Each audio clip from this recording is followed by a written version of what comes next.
have not liked this, please like this, go and share this, because we're talking about pure commentator gold right here, y'all. You know what I'm saying? You're not going to get nowhere else except one place, the late night hype.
Unforgettable experience.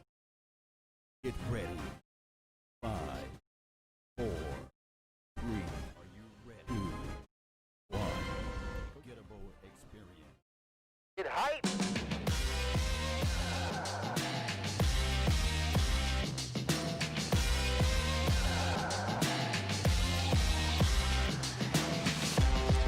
What's going on, Cowboys Nation? Welcome to another episode of the Late Night Hype. Couple great guests coming through tonight. Dave Helman of DallasCowboys.com. But up first, John Owning of Dallas Morning News. Y'all probably know him from Twitter, breaking down those great plays and X's and O's. But here we go. Oh, John, we like to bring it in with some energy first, so we let this rock out a little bit. Yes, sir. Welcome, John. How you doing, brother? We let this rock out a little bit. I'm jealous. Jealous. Welcome, John. How you doing, brother? I'm an East Coast cat, so anytime we get sun, we love it. You know what I mean? I'm jealous. The other 6, 7, 8 months of the year is just dark and cold. So I'm an East Coast cat, so yeah, brother. Anytime we get sun, we love it. You know what I mean? Really? The other 6, 7, 8 months of the year is just dark and cold. Oh, they can't hear him. So I'm an East Coast cat, so yeah, brother. Anytime we get sun. No, it's not you. It was me. Really? It's not you. It's me, right? Oh, they can't hear him. We might need you to turn up just a smidgen, though. Yeah, brother. No, it's not you. It was me. Really? Yeah, you're good. Hold on. It's not you. It's me, right? Oh, they can't hear him. We might need you to turn up just a smidgen, though. Yeah, brother. No, it's not you. It was me. Really? Yeah, you're good. Hold on. It's not you, it's me, right? Oh, they can't hear. We might need you to turn up just a smidgen, though. Yeah, brother. No, it's not you, it was me. Oh, I'm sorry, I'm lying. A great following. Great following on Twitter. Law always setting people up with that, man. Hey, man, I love compliments. Just keep showering me with negativity. Great following on Twitter. Yeah, it is. Law always setting people up with that. I got y'all. I found the problem. Got us. Yeah, he got it. He said, just let it roll. See, he just gonna let it roll. Hey, well, I'm gonna just jump right in there, Big John. How you been doing today? I'm doing well, man. How about yourself? I got y'all. Hey, man, like I said, it's good. I'm gonna just jump right in. You like to me like the pass rush guru, in my opinion. You have really good breakdowns on your pass rushing, videos, and I really like it. I did a video just recently on Bradley and I, actually yesterday, and I know you really like a lot of the pass rushers. Just give me your quick thoughts on him. Do you think that he could actually be a guy? I know the rotation, Alden Smith, possibly Randy Gregory, Dorrance Armstrong is there, Tyrone Crawford still around. But what do you think of the potential for Bradley and I in this system in this year as a rookie? Oh, I'm really excited about Bradley Anae. First of all, I think he's an extremely skilled pass rusher. He's not a guy that's going to beat you with athleticism. He's not going to beat you with flash, but he's just really synced up with his hands and his feet in terms of his ability to beat offensive tackles. I mean, he corners extremely well, and you always see how about you want players to have that kind of bend, the kind of Robert Quinn kind of snake-like ability to slither around those ends. Mm-hmm. Bradley Anae doesn't really have that bend, but he just has really efficient technique. He knows how to maneuver his body in a certain way so that he can corner and effectively flatten to the QB. And I think that's the reason why he's going to be able to translate pretty quickly to the NFL, much quicker than you would expect from a fifth-round pass rusher. So I wouldn't be surprised if you saw him maybe get in that 3 to 5 sack range as a pass rush specialist, somebody who's part of the rotation, somebody who's going to be maybe the second or third reserve defensive end. He's not going to get a ton of playing time, but when he does, he's going to really be aggressive and assertive with his pass rush. And I think he's going to be effective. I think he's going to become a fan favorite, not only for his effort and his pass rush ability.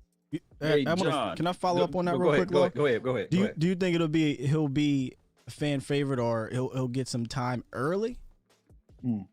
Yeah, I think he will. I think he's somebody who's going to earn early, because I think he's going to do extremely well as soon as they put the pads on. I think he's going to really batter these backup reserve offensive tackles, the Cameron Irvings, the Brandon Knights. I don't think they're really going to have much for him.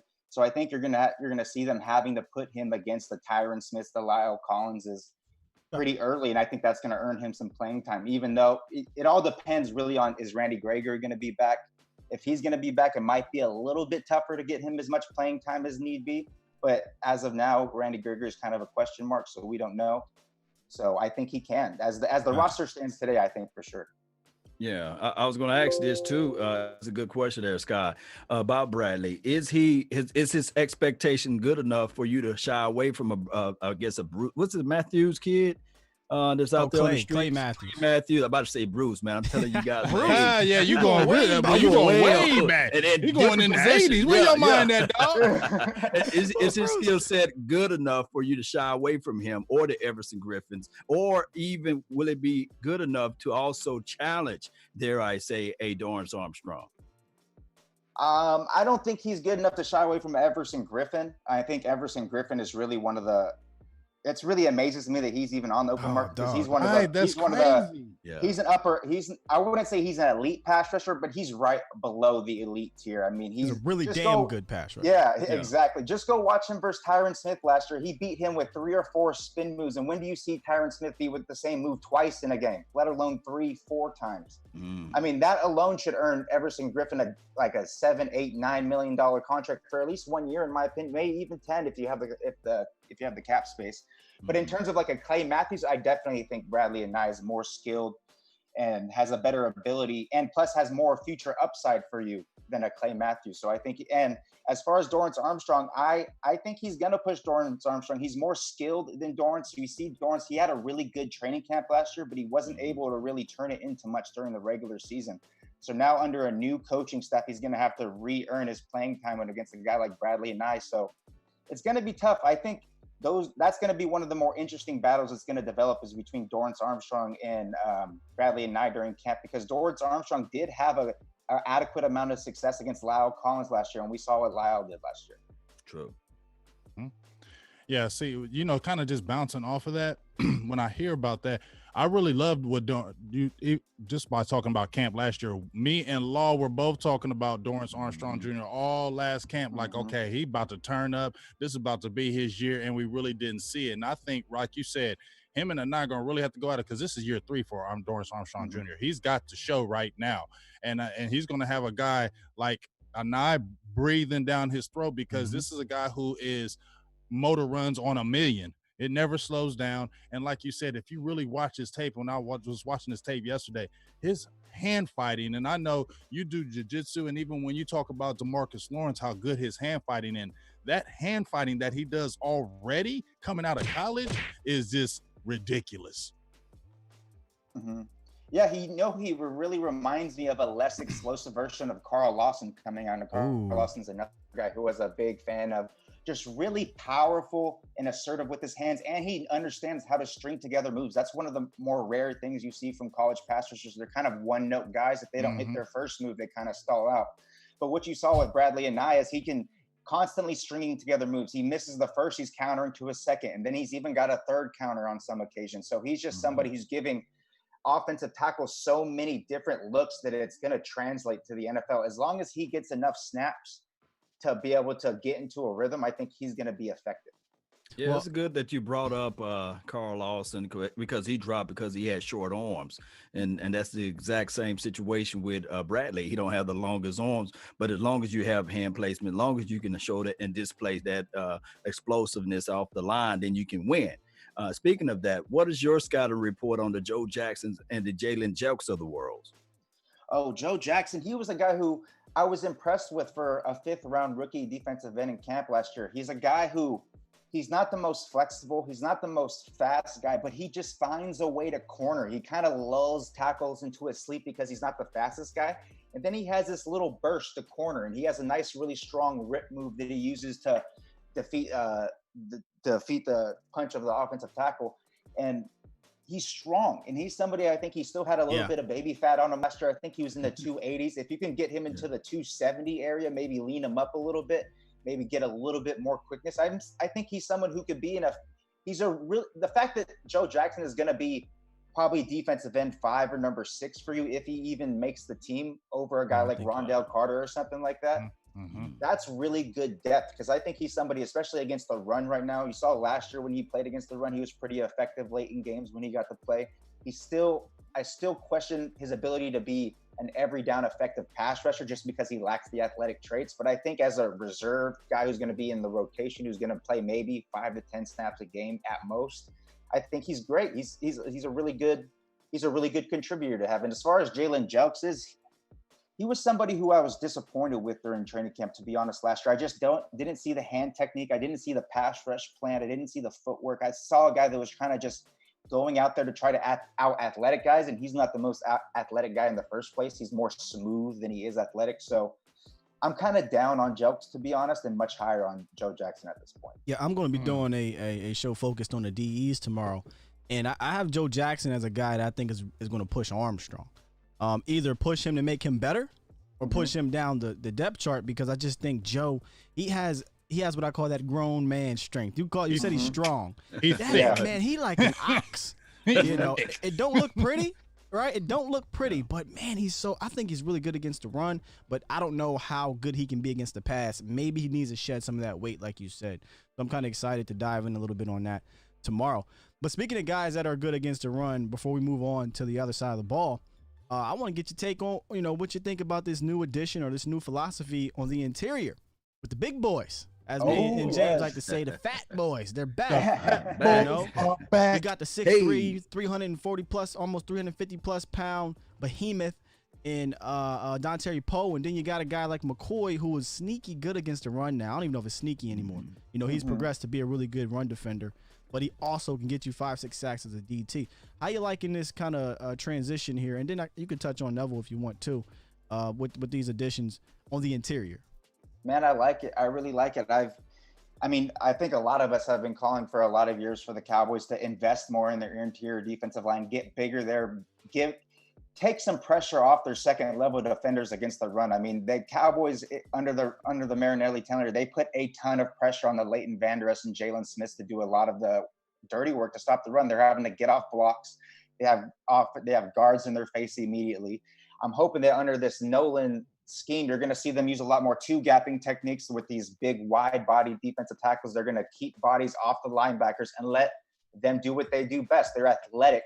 They hit holes, let them flow and find the ball carrier, because just in terms of an athletic ability, there's not many running backs in the league that can outrun Jalen Smith and Leighton Vander Esch when they take a good angle, especially when you consider their tackle radius, especially like a guy with Vander Esch who's got running with receivers, man. Yeah, right. He's saying it. He's got the widest tackle radius I've ever seen, almost, from a linebacker. He's crazy, but I'm really, I like what the plan seems to be. I like that they're going to seem to be making the job easier on their second level defenders, get more size in there, get guys that can occupy blocks, and they have the added ability that both Poe and McCoy can split gaps if they need to be. They can penetrate if they need to be, so they can still bring some stuff against the pass rush. They're not sacrificing a ton like you would think under the Marinelli tenure. So I'm excited. I'm really, really excited for what this interior defensive line can do. And I really think it's going to optimize the second level defenders, the linebackers. I agree, brother. I agree. Yeah, that's exciting. Let's talk about some CeeDee Lamb, though. You know what I'm saying? Everybody been talking about CeeDee Lamb. He just got predicted. I think Scott just told me that he is going to be the breakout rookie. Yeah, NFL. We'll talk about that, guys, in the chat when we do our own thing here. But NFL.com has him predicted to be the most productive rookie wide receiver. Would you agree with that, or is it going to be tough because of all the people that he has to contend with in regards to targets? I mean, I think it is. I mean, the fact that Randall Cobb left and is taking with, what did he have, like 70 to 80 targets last year? I mean, those are all available for CeeDee Lamb to just eat and gobble up. And then when you combine in the Tavon Austin snaps that he gets, those kind of jet sweeps, bubble screens that I think they're going to use for CeeDee. Yeah, give him to the man who can do work in the open field. You know what I'm saying? I think that's going to be a big part of what you see the Cowboys use from CeeDee Lamb is these bubble screens, these tunnel screens, these jet sweeps to get him the ball in space and let him do work, because we saw what happened in Oklahoma when he gets the ball in space. Oh yeah. Wow. Oh yeah. Well, I don't mean to kind of go to a hard right here, but I kind of wanted to stick with the trenches, because listen, guys, if y'all not following this man on Twitter, please do. It's right there on the screen at John Owning. He writes some great stuff for Dallas. Is it Dallas Morning News, right? Sports Today, Yes, right? sir.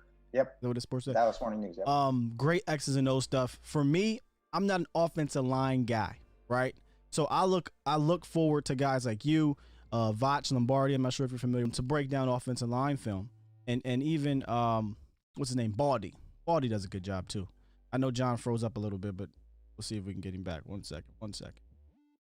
There, John, and there he is. Want everybody to go check out John on his Facebook, and not Facebook, Instagram. No, not that. Twitter. There you go. Check him out, man. I'm everywhere today. I'm thinking about that. You trying to concentrate on the feed and trying to get everything back. That's good work. It was twitching up a little bit, but there we go. It was doing the Twitch, man. It's doing the Twitch, man. Twitter. Follow him on Twitter. Yeah. It's not a good follow. It's a great follow. But in all seriousness, though, man, I like to see what you have to say about the trenches.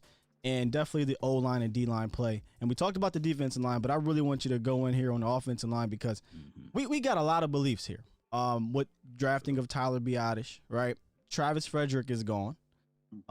What's up with Connor Williams, right? And then Connor Mcgovern is another guy. I'm honestly, this sounds kind of might be boring to most of the casual fans, but I'm really excited to see what happens, what unfolds with these guys. Connor, Mcgovern, Connor Williams and Connor Mcgovern, Looney and Biadasz. All them damn Connors. All them Connors. What do you just kind of give me your thoughts on this O-line right now? Yeah, it's intriguing. I think this shows you the bevy of riches the Cowboys have on the offensive line, that they can lose a Hall of Fame level center and still have a really good offensive line by all intents and purposes. I mean, I think you got three guys that are all pro caliber in Tyron Smith, Zach Martin, and Lyle Collins. So that's most 95% of the other offensive lines in the NFL don't have that. So the Cowboys are still sitting pretty. And I really like that the Cowboys re-signed Joe Looney, because I think that sets the floor for the center position.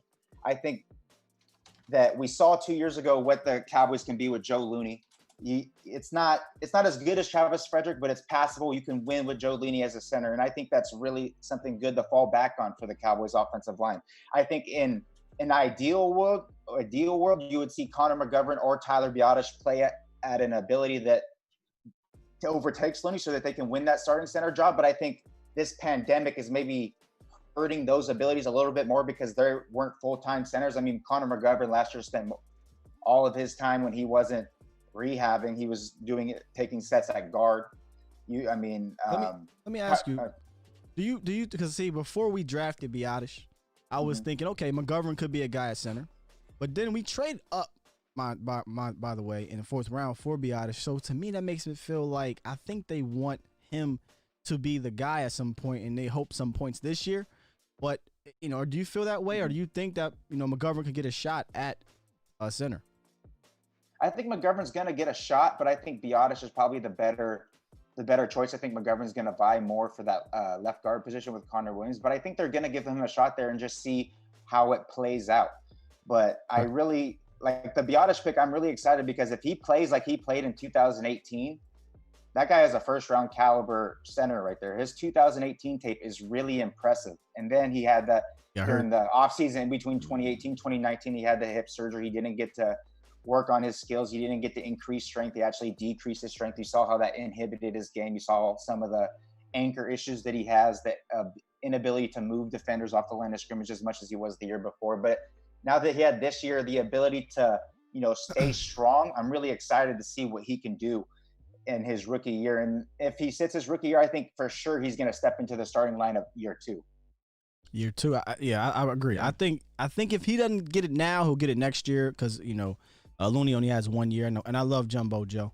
I would love to keep him on his team forever as a reserve. And Law, you've interacted with Jumbo Joe, but it comes to a time where we want the best of the best players out there. And if it's Joe this year, cool. But I think Biotish is much more talented than him. It's just a matter of him getting that experience.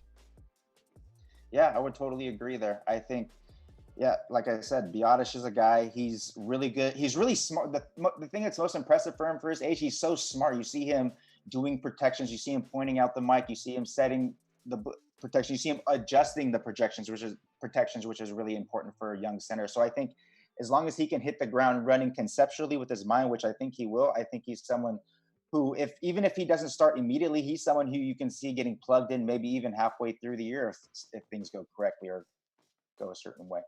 Hey, James. James, I know you want to ask him about your guy. James. You seen it on the tip of my tongue, didn't you? I'm just gonna sit back and just let him talk. Let y'all two have a love fest on this guy. Go ahead, let's because have a love. It's the love boat. Love is love is in the air for John Vay Johnson. Oh, that's my guy. I love it. Hey, me and Skywalker been going back and forth. He like, oh man, he can't catch shit. He gotta show me. He said he gotta show me. But I get it. I get it. We was at camp and he was dropping everything when when the lights came on. But guess what? He was a rookie. Give him time. Here's my thing.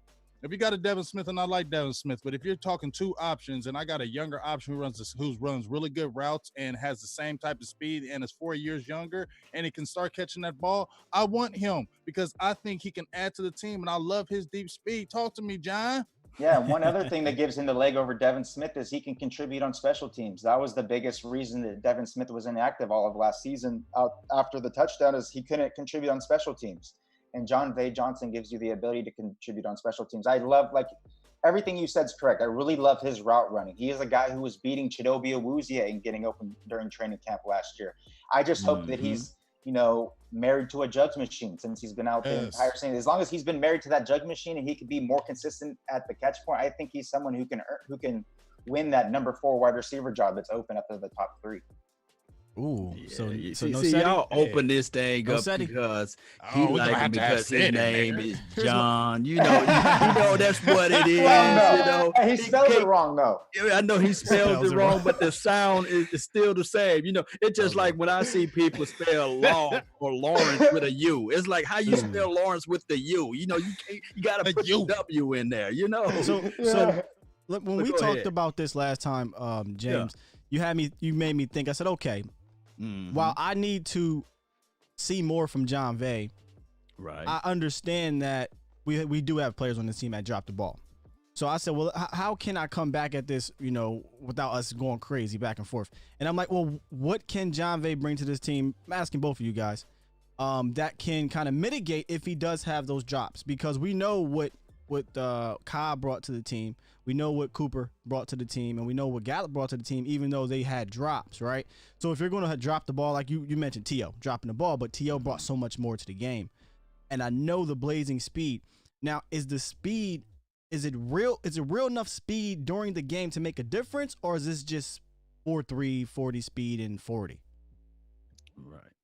I think the speed, a defense respecting the speed comes from you making them pay a couple times. I think obviously initially defenses aren't going to respect the undrafted rookie free agent who had the drops issues last year. But if he makes them earn it just like anybody else, he has the speed to get behind defenders. I saw it during training camp last year. I saw him running by guys like Chidobe Awuzie. I saw him running by guys like Chris Westry, who ran a 4.31 at 6'4". He has that legitimate deep speed, but like you said, he has to make them pay with his hands. He has to be more consistent at the catch point. And until that happens, no matter how much I love his route running or anybody else does, he's not going to contribute. He's probably not even going to make the team.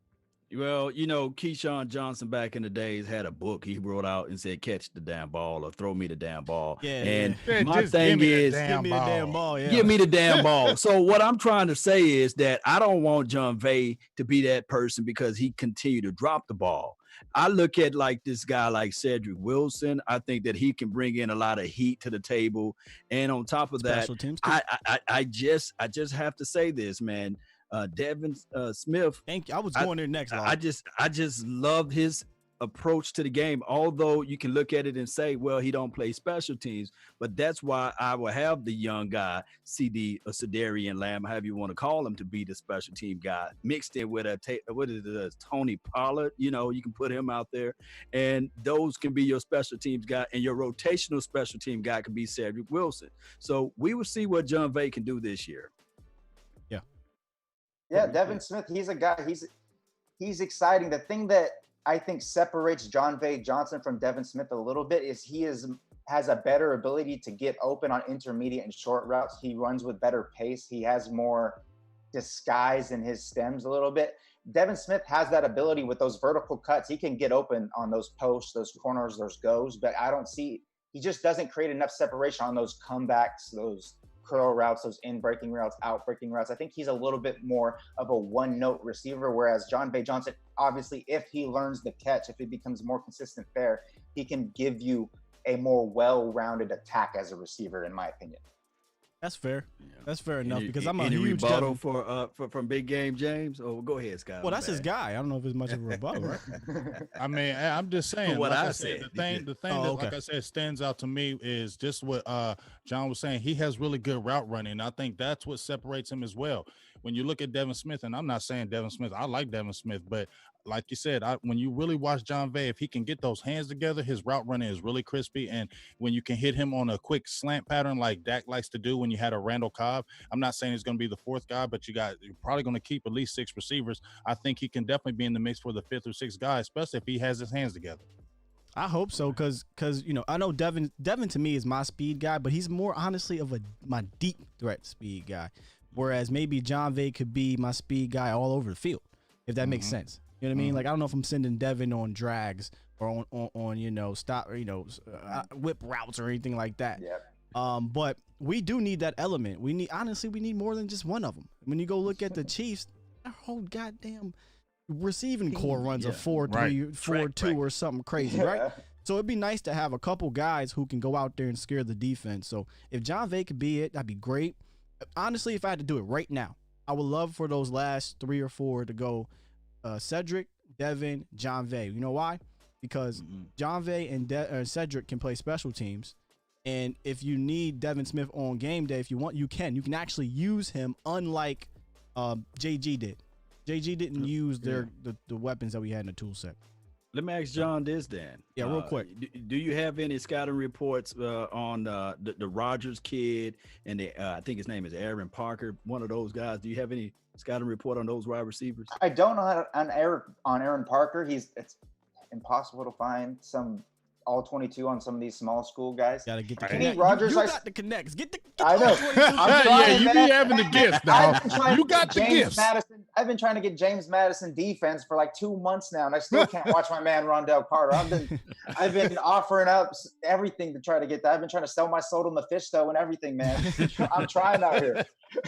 But as far as Rodgers, he's someone who's intriguing because of his ability to win at the catch point. He's a big receiver. He's a little bit thin. I think I wanted to see him put a little bit more size, but you could say that about most college receivers. Yeah. But just his ability to win at the catch point gives him a definitive trait that he can win with in the NFL, and that gives him an avenue to make the team. And now he's not a good route runner at all at this point in his career. He's going to need to significantly improve there, but at least he has the size, the leaping ability, the ball skills to potentially compensate for that. So he's one of those guys that I think has a chance to make the team. And if not, he's someone who I'm definitely targeting for the Cowboys practice squad. Well, indeed. Watch Ventel Bryant. Watch, he just surprise everybody. Yeah, we can talk about this all day, man. You know what I said. He's the special teams guy. He's the guy that has the most experience. That's on the what I'm special saying. teams. big-bodied guy, really big guy. He's a decent blocker. He had a key block on one of the Cowboys touchdowns last year. It's blanking on me who scored, but he had a really key block. So he's someone who I don't think you should discount either. He's the CJ Goodwin of the receivers, guys. He's the guy you don't think about him. You know what I'm saying? You're like, I'm not worried. You forget CJ Goodwin's on this team. Guys, he's making the team because he's really good at special teams. Have you seen him play at corner yet? I haven't seen him take a cornerback snap yet. I know, dog. He's specifically a gunner. Just gun. He's the one safety that was on the squad. Jamil Showers. Jamil Showers part 2. Yeah, man. I'm telling you. So it's. I know we're thinking there may be 3 or 4 other spots left open in the receiver, but maybe there's only 2 because we have a real special teams guy now, John. And his name is John. So we know that he really values special teams. So if he sees a guy like Goodwin and Bryant, he's not gonna let them go. Not gonna let them go. And honestly, I've seen enough snaps with Bryant where I thought he could. To me, he's a way better Noah Brown.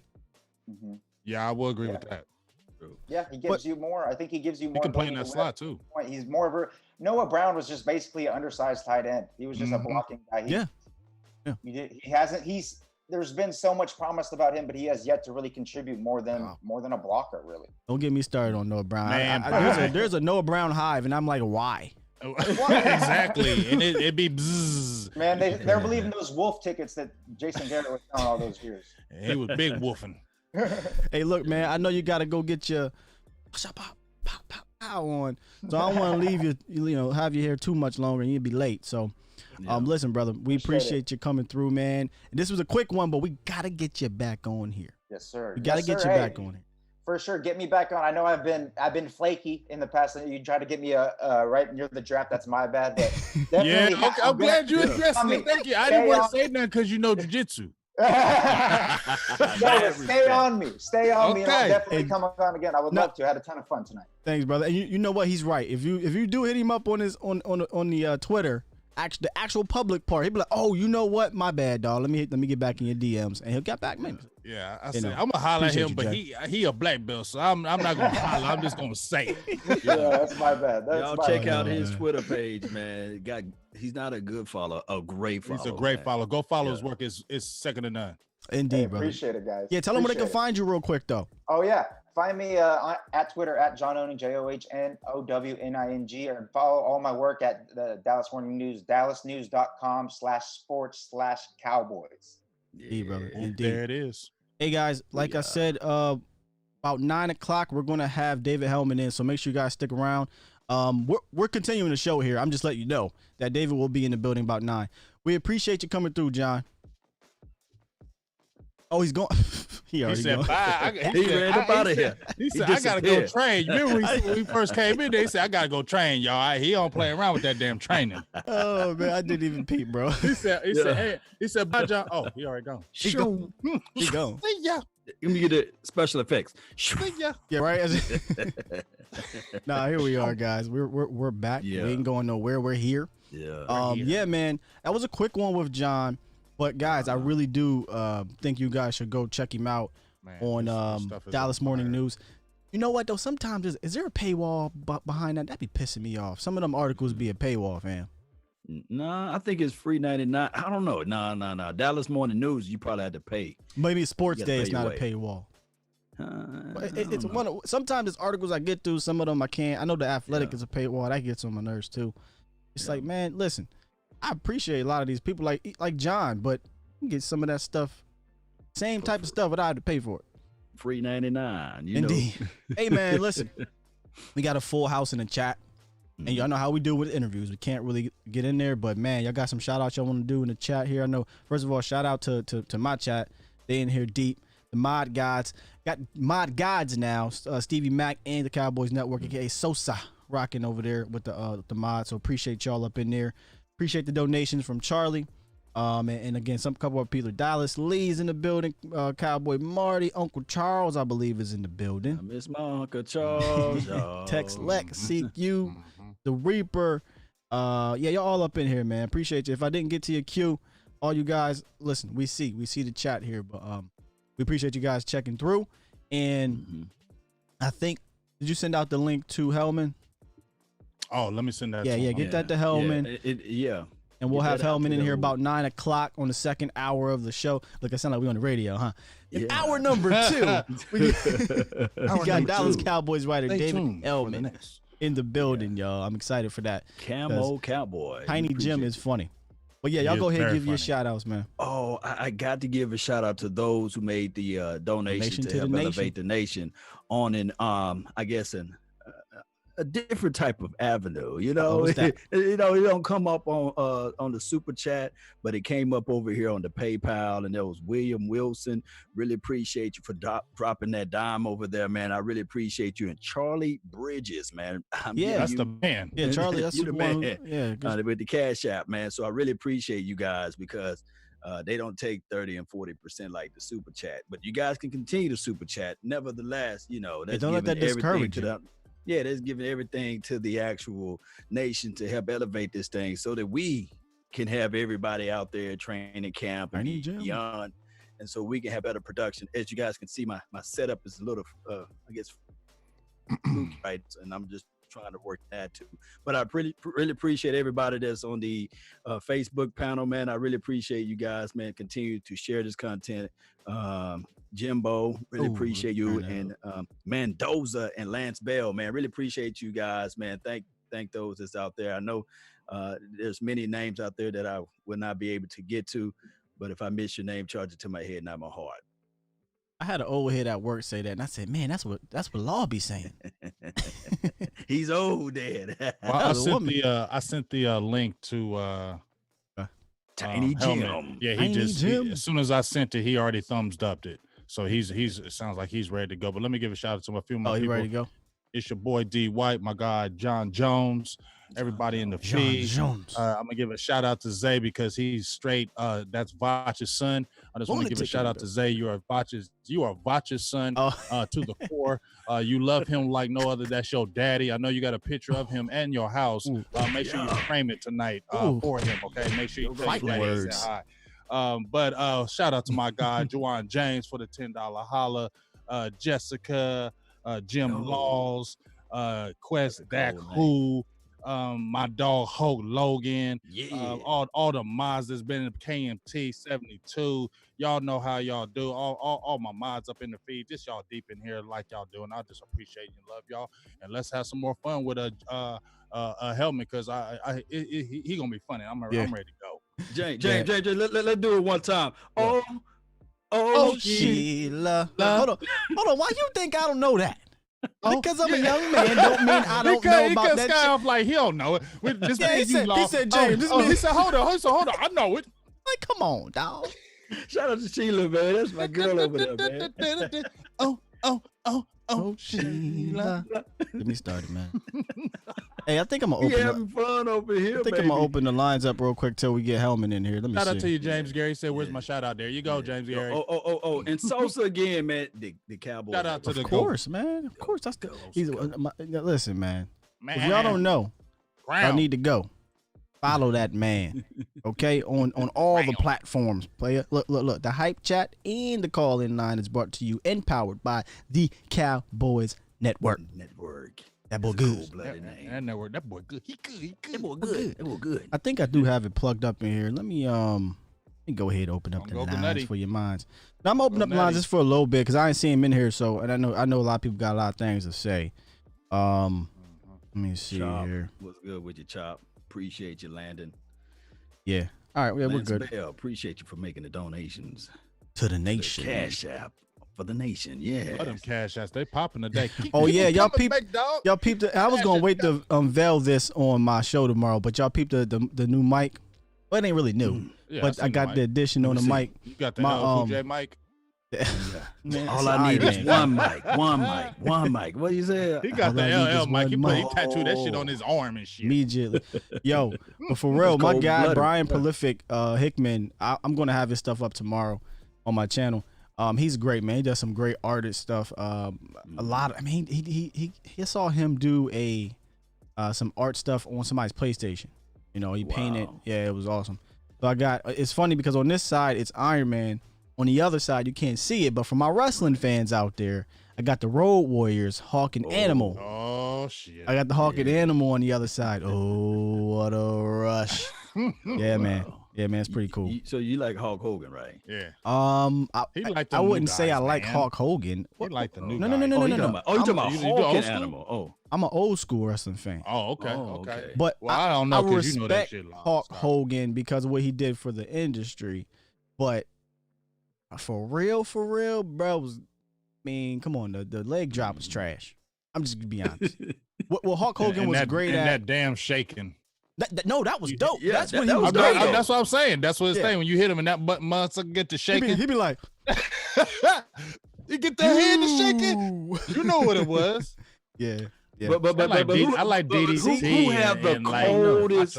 Who had the coldest intro music, man? Oh, don't get me started. I'm gonna tell y'all. I will go ahead, because Undertaker, man. That Undertaker, man. Nah. Taker got an iconic entrance.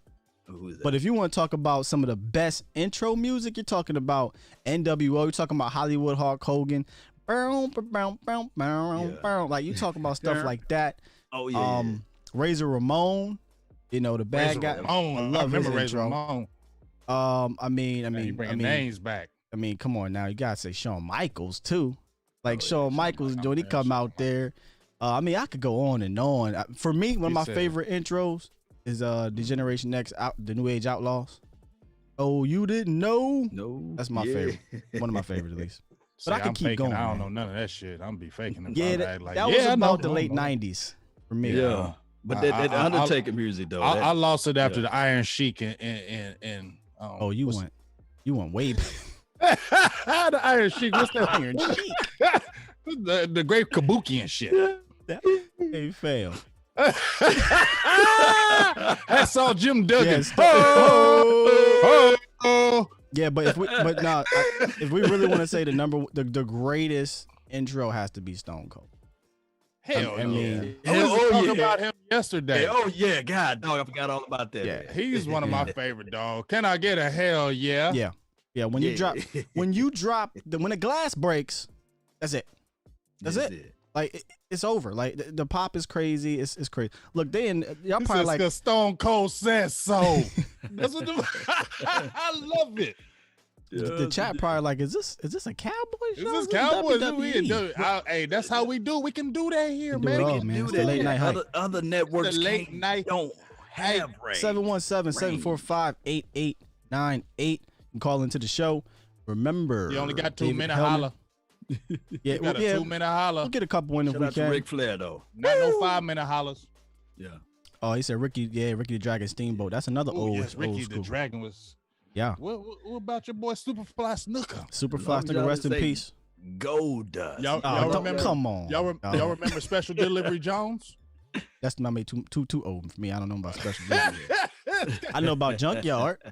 Junkyard Dog. He was fighting with the same time, but he was like the lower level Junk Dog. Mm-hmm. Yeah. I wish I could show y'all this Road Warriors one. It's really cool, man. He really did a good job. But I'll probably try to do it tomorrow. What have Kerry you? Von Erich. Yes. Yeah, rest in peace to him too. Yeah, man, it's crazy. All them wrestlers that died, dog. Isn't that crazy? Yeah, it's crazy. It's kind of like Macho. I would imagine there has to be some CTE issues with that. Yeah, and also the roids. Big boss, probably. man. Yeah. I'm sorry, I did kind of disrespected the intros. The Rock. I mean, can you smell? If you smell with the Rock, cook. I love when he used to swing them arms with the Rock. Let me tell you something though. Is cooking. And he had one of the best sets up too. It doesn't matter. You know what I'm saying? He's the GOAT on the mic. The Rock is the GOAT on the mic. Yeah, one of the most underrated superstars though, and underrated intros like music is Kurt Angle. I'm not sure if you know who he is, James. I know some Kurt Angle. Okay. Kurt Angle was a dog. Okay, Kurt was a beast, and Kurt's music, I fool with it. And then they turned it into, when he turned heel, it was like, you suck. And so it was kind of cool. I like Kurt Angle. I used to love some Kurt Angle. Yeah, Kurt. I actually met him on accident in Pittsburgh. Happened to be at a Denny's because he's from Pittsburgh. And this is when he kind of first retired. And I'm just sitting there, and I turn around. I'm like, oh, snap, that's Kurt Angle. And I didn't want to go all fanboy, so I calmed down. And I waited till his family had went to the bathroom or something. And I went over there, and I was telling him, hey, man, big fan, blah, blah, blah. I forgot my phone, so I couldn't get no picture. But, hey, good dude, cool dude. Ric Flair. That's what I said. My guy said, who used to do the slaps? Ric Flair. Ain't nobody else used to slap the shit out of you. That's Ric Flair, man. He used to take me good too. How He about not peaching. Ric Flair's dead drops are hilarious, Man. Hilarious. He said, who got the best jewelry here? Yeah, me. What says? Come on, y'all give me the thing. Limousine riding. Yeah. Yeah. It's a limousine driving. Yeah, they know that, Joe. Man. Who does it's the Big Show. Y'all remember that? Batista, Scott Batista in there. Nah, God tier Jimbo. He said, "Do I got the Road Warriors with the blue pads?" Nah, I want with OG everything on here. So I got the OG Iron Man and I got the OG Road Warriors Legion of Doom. I was thinking about doing the Cowboys, but I was like, nah, I want to give y'all a real, some of my other part of my personality as opposed to everything Cowboys on it. Right. It's OG. It's a lot of good names y'all bringing up in here. Coco Beware. Coco Beware Jake with the Snake. daggone bird. Rick Jake the Rude. Snake was a dog. Rick Rude, but I love some Jake the Snake. Didn't he do the DDT? Yes, that was his move. Now, which one was the DDT. Cowboys fan? Was it Sting? Taker's a Cowboys fan. I didn't know that. Yeah, Coco Taker. Beware. I Taker. remember When Coco Dallas, Beware. when WrestleMania was in Dallas, Taker took a picture with the Cowboys jersey. I think he just did an interview actually with the Cowboys hat on. If I'm not mistaken. Oh wow. See, I learn something new every day. I didn't know he was a Cowboy. Man, fan. listen, yo, like wrestling, old school wrestling is like Cowboys. I really. If you guys don't know, you can actually go on my page. I did a wrestling podcast episode with my buddies from the First Down podcast, and it's about an hour and 40 minutes long where we do the top 10 wrestlers of the Attitude Era. And it's pretty cool. Pretty cool stuff. Yeah, wrestling, you know what? It's funny because you think about how it started and up to now, it's like you just don't forget them wrestling guys, no matter what. Right. And whether Nostalgia you is watch real. wrestling, if you watched real to it me, damn deeply it. or not, you still knew them damn names. Yeah. And you can thank Hogan. We started this off with you asking me, am I a Hogan fan? I respect Hogan. If there's a Mount Rushmore, you absolutely have to put Hogan on it. Yeah, he's a But- godfather. But to me, he was awful in the ring, but he was a great storyteller in the ring. Like, he had no amazing moves or anything like that, but man, he could put you over. He could tell the story, and he got the crowd, all that, you know what I mean, and the shaking and stuff when he gets up That and he does hand, the boy. point. Yeah. Hogan was amazing when it came to telling the Oh, story. Lex in the ring. Luger. I remember. Oh I my was- God. Dusty was good too. Man, my goodness. Lex Luger was the one that put you on his back and crunched you. Yeah, he did the what's the name? Ooh, Right? I Torture love rack. that move. Yes, he put you on your Torture back. You knew when he was putting you on his back, it was over. One thing about Crunch Lex you. is they tried to make him the next Hogan Yeah. in the 90s, and it just didn't work out. And I seen somebody in here that put Yokozuna, and they had this storyline with him and Yokozuna. Yokozuna was a big mother effer, man. Mhm. I mean, almost dangerously big. He almost broke somebody's neck and killed them when he did that bonsai drop. Man, he used to just go to the top of the rope and then just drop his big ass on right on your neck, man. I would want to be under Yokozuna. Sid Vicious, yes. Sid was crazy. Sid Vicious. I love some Sid Vicious. Sid was crazy. When you watch I wrestling was back really in the scared of day, Sid. it motivated you to go to the gym. Did It you remember George the Literally. Animal Steel, Sky? Yeah, he used to bite the Them turnbuckles. George the Animal Steel. He was He could weird, eat them man. turnbuckles. It's over. He's a weird. It was Shawn Michaels with the kick, right? Yeah, super kick. Some of those people caught that kick for real. I don't care what nobody said. I'd have been Man, like, look here, dog. Nobody does the after super this- kick better than Sean, fam. Yeah. The super kick is a normal move nowadays, but the super kick back then, Back in when the- you yeah. got hit with it, it's over. I'm like, dog, I'm finna meet you. They're after this, naming them, wrestling. Sky. They're naming them right here. They got the Heart Foundation. Yes, sir. British Yeah. Bulldogs. Uh-huh. What? I didn't know that the wrestling community was that strong over here it's- because Listen, people man, are all over this. it's thing. nostalgia. That's why I like to talk about the old school wrestling. The new stuff, it's cool, but it ain't not a nothing like the Attitude Era. Hell, it's not even like the Ruthless Aggression Era. But that's a whole nother. Look, yeah, they dropping Steiner Brothers. Oh, I love the Steiner Brothers. They going, yeah, they cram. Tell you what. Cram. I tell you what, though, man, when you heard Ultimate Warrior's intro music, Yeah. That's what somebody was saying here. Like, come on, dog, Sky. He said, come on, Sky. Ultimate Warrior got one of the craziest ones. oh, absolutely, Ultimate Warrior has to be top 10 theme music because it automatically like you feel like you on crack. Like because he was on crack, that was for sure. Damn, Ultimate War's birthday was today. Rest in peace. Rest in peace. Chin music. That's the name of. He used to tune up the band. Yeah. The Four Horsemen, yes. I love the Four We Horsemen. done turned this into. I'm sorry, but I can go on and on with this. Right. What Helman talk about? You know this thing. Oh, bro, I know it. All you got to do, I sent him the link. He liked it, so I guess you just. No, he ain't in here yet. I'm looking. I'm looking, brother. All right, let's get back to a little bit of Cowboys talk here. Probably at that 9 o'clock time, like yeah. Well, perfect because then we can kind of touch on this and then leave it at that in regards to the Ezekiel Elliott thing. We got to talk about it. As much as I hate to talk about it, gotta talk about it. Gotta talk about it. Obviously, it came out yesterday, kind of controversially. Is that the word I'm looking for? Yeah, kind of weird. Yeah, that he came down with COVID, which honestly is not a surprise, guys. Right? Really not. A lot of these athletes probably have it or are going to have it at some point. But the way it came out was not good. He was not happy at all. He was mad, and that's why I kind of fell back. If you notice, I didn't say nothing on Twitter until after Zeke spoke, because I'm like, this don't even feel right. Like you're not. It doesn't break like that normally. You know what I mean? It didn't break like that for the Rams center. It didn't break like that for Von Miller, right? And it hasn't broken like that for any other player that likely has it right now, or the other Cowboy player. Right. So for me, it was like something ain't right. Let me see what the hell's going on. So then when Zeke came out and said HIPAA laws, and then he came out and said, I didn't tell them to do this. The story was already told. My agent confirmed it. I don't know if that means the agent leaked it, or I don't know if that means that somebody violated his laws or he doesn't understand the HIPAA laws. I'm not going to pretend like I do, because I don't.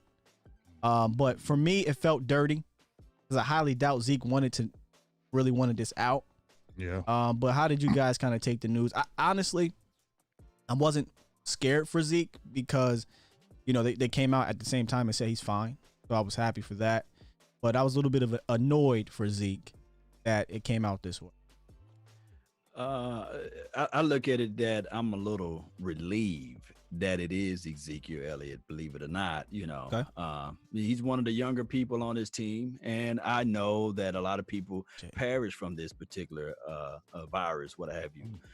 Nevertheless, I think that he will overcome, and I think the news, the way it was leaked, in a sense, was just kind of low, especially for this organization, for whoever leaked the information, because from my understanding, the organization was the one that did the test, right? The Dallas Cowboys staffing department. No, I don't know. I'm not gonna pretend like I know who did that. My dog Jay Farm, he was in the chat the other day. He was saying that they did the testings last week. And so are we about 2 to 3 days? Are you thinking they did the leaking? I think that somebody said, "Hey, we got to talk to somebody." Unless this could be a scenario, Ezekiel Elliott told a good friend of his, and his good friend told somebody else, or he could have told his agent, like Mike Fisher reported this morning, and his agent actually leaked the information. From what I'm hearing, correct me if I'm wrong, Law or James or anybody. And again, I don't know the laws, but I was reading that if you tell someone about your medical condition, it is no longer a violation of the HIPAA laws. Is that correct? True. And they tell someone. Never heard of it. And they tell I didn't even someone know what the hell HIPAA was. HIPAA who? When they say HIPAA, I said hippopotamus. What the hell is hippo? Hippopotamus. Remember that on Big Daddy Coming to America? Hippopotamus. But nah, man, HIPAA laws is only relegated to the actual doctor or the medical professions that's there. So if somebody, if Ezekiel Elliott told his friend and they go and tell somebody that it's not violating the HIPAA laws. That's what I was. Okay. Yeah. Hey, real quick, we actually do have somebody on the line. Let me see if we got him. Hey, 210, you on the line? Yo, this Wing Marvel. What's going on, Wayne? What up? Wink. What's up? You talk so much Wink. trash. I love you. You talk Wink, so much damn trash. I love you. Probably you got short. Wink, this is the first time I got a chance to talk to you here. Right. Because you're big time on Twitter with us, man. I appreciate your participation on Twitter, your support, man. I want to tell you that in person here, brother. Yes, Yes, sir. I don't know. I know I don't always agree, but you know, it's all love. That's all right, man. Hey, All if love. we all We agreed ain't- all we the ain't damn supposed to time, this agree. should be boring. Yeah, it'd be too crazy. What's up, though, Wink? But yeah, what I got to say is Zeke is probably gonna go down as the most controversial Cowboy in history. If you look at every year that he's been in the league, every all season, Zeke is in the news for something. Wow, that's true. Mm-hmm. Yeah, man, that's and true. it would have been cool if I was like, okay, he's gonna skate by us. The COVID is gonna, everybody's at home. He's chilling. He's not gonna get in trouble. And now they leak out his medical history, man. I mean, it's like they got to keep him in the news, man. Well, how about this though, Wink? Wouldn't you rather it be something like this than flashing a titty and you know what I'm saying? And you know, the whole, with the situation in 2017 with the suspension and stuff. I'd rather that. They said it was several Cowboys. They don't mention nobody but Zeke. They said it was several Cowboys. Because you know what sells. Several. Yeah. And that's what fuels the conspiracy to me. You didn't leak Ventrell Bryant. I'm just throwing a name out there, right? Like, you didn't leak the 57th player on the team. You leaked Zeke. But I'm glad you mentioned that. What it is. I'm thinking it's all these fringe players that's probably got it, but because the headliner is contracted, they got to put it out there. Yeah, I'm glad you mentioned that because Ventrell Bryant, I think he had a DUI a couple of months ago. So nobody kind of quietly swept under the rug. Now not even a blip on the radar.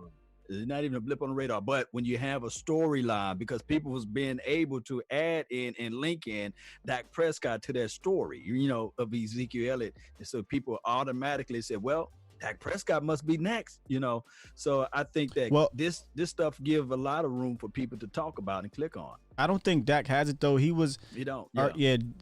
Jamie has sent me a picture. I probably sent you the same thing, James. Mm-hmm. Where Dak was actually out in public yesterday, took a picture with a fan. So if he had it, he'd have been quarantined and he wouldn't have been taking no picture with a fan. So it's not Dak. Right. You still there? This is somebody always just want to talk about Dallas. They ain't got nothing else to do. Mm-hmm. Yeah, what about my next thing I want y'all to keep in the mental is, okay, what if one of these quarterbacks come down with I heard season's Bruce over. Arians. Well, see, that's what I was talking about, Wink. That's what I was talking about, Wink. Let Wink go first. Go ahead, Wink. Okay, I got you. I got you. Go ahead, brother. Yeah, it might have been what Big Game was talking about, but Bruce Arians was talking about keeping one of the quarterbacks away from the camp, so in case one of the quarterbacks contracted, they always have a backup quarterback away from the camp. That way they can always bring them in, and they can keep the team rolling like that. That's actually smart, but also I think it could hurt you, right? Because then you don't have a quarterback that's working with the team, especially, let's just throw this out here on an extreme case. Jameis Winston, a guy who's playing for a quarterback who's probably more injury prone now than he ever will be. And Drew Brees, because he's 40-something years old, and his best shot is if he gets hurt, right? So let's say he gets hurt, but he has no practice reps with his new teammate, his new teams, his new receiver, his new playbook. That's going to hurt a Jameis Winston type of guy more than it hurts somebody else that's already been on the team or already been in the league under that system. Yeah. Just throwing out an example. Jameis Winston better worry about getting some lens practice before anything. Well, he got his eyes together now. I don't know how he lasts in the league that long, and he got money. And he got it last year, didn't he? No, he got it during his offseason. Here's the thing, though. I thought he did last year. NFL damn quarterback with money, and you're squinting. That is dumb. I'm sorry. That makes no damn sense. I squint. Y'all ready for Dave? Yeah, we ready. If you look down, if you throw the ball deep and you squint, you can't see nothing. You see shadows. But at least it's not ghosts, right? Hey, Wink, man, we appreciate you calling in, getting us through the last couple minutes here, brother. Appreciate you, Wink. All right, man. Y'all hold it down. And remember. I appreciate you, big dog. And remember, my man. Appreciate you, bro. Yeah. Good call in, man. It was nice to hear from Wink. Yeah, man. He be talking hella shit on that damn Twitter. Yeah. I love it. He do. He don't give a hell. He do, man. He good folk, though. He good, real good peoples. Love it. Oh, we got is Dave, you in here? See him. Tiny Jim, can you hear us? There we go. Hey, can y'all hear me? Hey, oh. The man himself. Beautiful. Man, okay. Man. Yeah. With the, look, got their luxurious beard. You got some more competition on the beard there, Law. Hang on one second. Yeah, go ahead, brother. Go ahead. Oh yeah, I like. Oh, this is gonna be fun. Yes, indeed. I need to go. I need to go run and get my headband. He got his. Yeah, I know he got the headband on. He ready to hoop. I almost wore my headband. He ready to hoop, huh? This is out of necessity, man. Do you see my hair? It doesn't like I can't do anything with it. Yeah, I'm not ready to go into a hair salon yet, so I'm just stuck wearing a bandana. I know y'all, all them pretty ladies should be able to go right in that salon and get that hair right. First of all, man, I need a beard trim more than I need a haircut, to be honest with you. Yeah, don't touch the beard, man. Just got to keep it wild, man. Yeah, don't say that around the long beard game. I'm getting some inspiration from you. Hell yeah. Throw that bad boy out. All right, man. We got Dave Helman from DallasCowboys.com live with the late night hype. So let's give him a round of applause for coming through, brother. I'm pretty sure. Did we get the blessings from Brian? Did we get the blessings from Broadus? Did we get the blessings? Oh, you know, honestly, I haven't talked to him in a couple of weeks, but Okay. yeah, Brian is a man of the people. I can just go ahead and assume yes. Cool. Because he said, you know what? Jeff Kavanaugh said you guys are worth the shit, so I'm gonna come on to the show. So I'm like, cool. Oh no, really? Yeah, that's what he told us. How long ago did y'all have Jeff on? Oh man, early in this thing. About 2 times now, right? We had Jeff about 2 or 3 times on that. Yeah. He like a regular. Oh, nice. He gets in there, take his shoes off. That's my boy now. We cool. I told him you right after the draft is when we had Jeff. I'm happy to be in the rotation. Jeff's my guy. Thanks, brother. Appreciate you. Hey, I told here, you. I said we got Brian, we got you. You got to be the trifecta, big dog. Yeah, dude, you got to get some of the original draft show guys here. Those are. I mean, I love pretty much everybody in DFW media, but obviously Brian's my dude, and I mean Brian and Jeff, like that. Those are like my top 2 guys. I love those guys. Well, man, they loving you in the chat already. You ain't even said nothing yet, bro. He ain't sitting there. Helman, no, go ahead and get to ask him some damn questions about that Cowboy football. Stop talking about that other stuff. Well, before we get to the Cowboys football, I gotta ask a goddamn question because Dave, you didn't seem to like the picture, man. I thought that picture was hard. That picture was hard, dog. I said he looks swole over there. You look big in that picture. I was like, I was giving y'all grief about it, and I was like, why the hell would I possibly be mad about this? Like, this is my aesthetic. I mean, like, look at me right now. Like, I'm doing this in a bandana and a hoodie. Like, I dress like that on the reg. I actually, that was the guys at the pro shop know I like bucket hats, so they asked me to model that for them last summer before training camp, and like, they probably took like 200 photos of me doing different dumb poses in that bucket hat. So that's a good one, though. I was happy with the way it turned out. I was just giving y'all grief. I know. I knew you was messing with us. But did you see the one? You should see the one we got of Jeff Kavanaugh. It wasn't that good. Yeah. I was saying something about that one. He had the slick back. I had to apologize to him. Jeff's hair is great when he can put it under a baseball hat, but when he has to like dress up formally or like take a real photo, it doesn't work out that well. Not at all, man. Hey, so let's get into the Cowboys talk. And honestly, I'm just gonna go right off the bat with the draft because I know with the draft show, you brought us Jeff. Is it KT? Who else is on there nowadays? So it's with Broadus being at the Fan now, it's Jeff and Kevin Turner, who used to work for the Fan, KT, and then we brought in Kyle Yeomans this year. Yes, he's an up and coming guy that just started working for us last season, and that was it was a big opportunity for him, and he took it and ran with it. He did a great job. Yes, he did. I did notice that. So I want to kind of just jump right into it, guys. If you don't mind, when we talk some draft. Jump right in, man. Jump right on in there. Show jump in guy, the deep man. End. Don't go in the shallow and jump in that deep end. Let's go through the 1 through. I guess we can go through 7 if you want. Kind of just give you a brief take on each guy. And I'd say this to everybody that come on the show, man. Like, walk me through the whole CD Lamb situation because there's no way in hell you thought that would possibly happen at 17.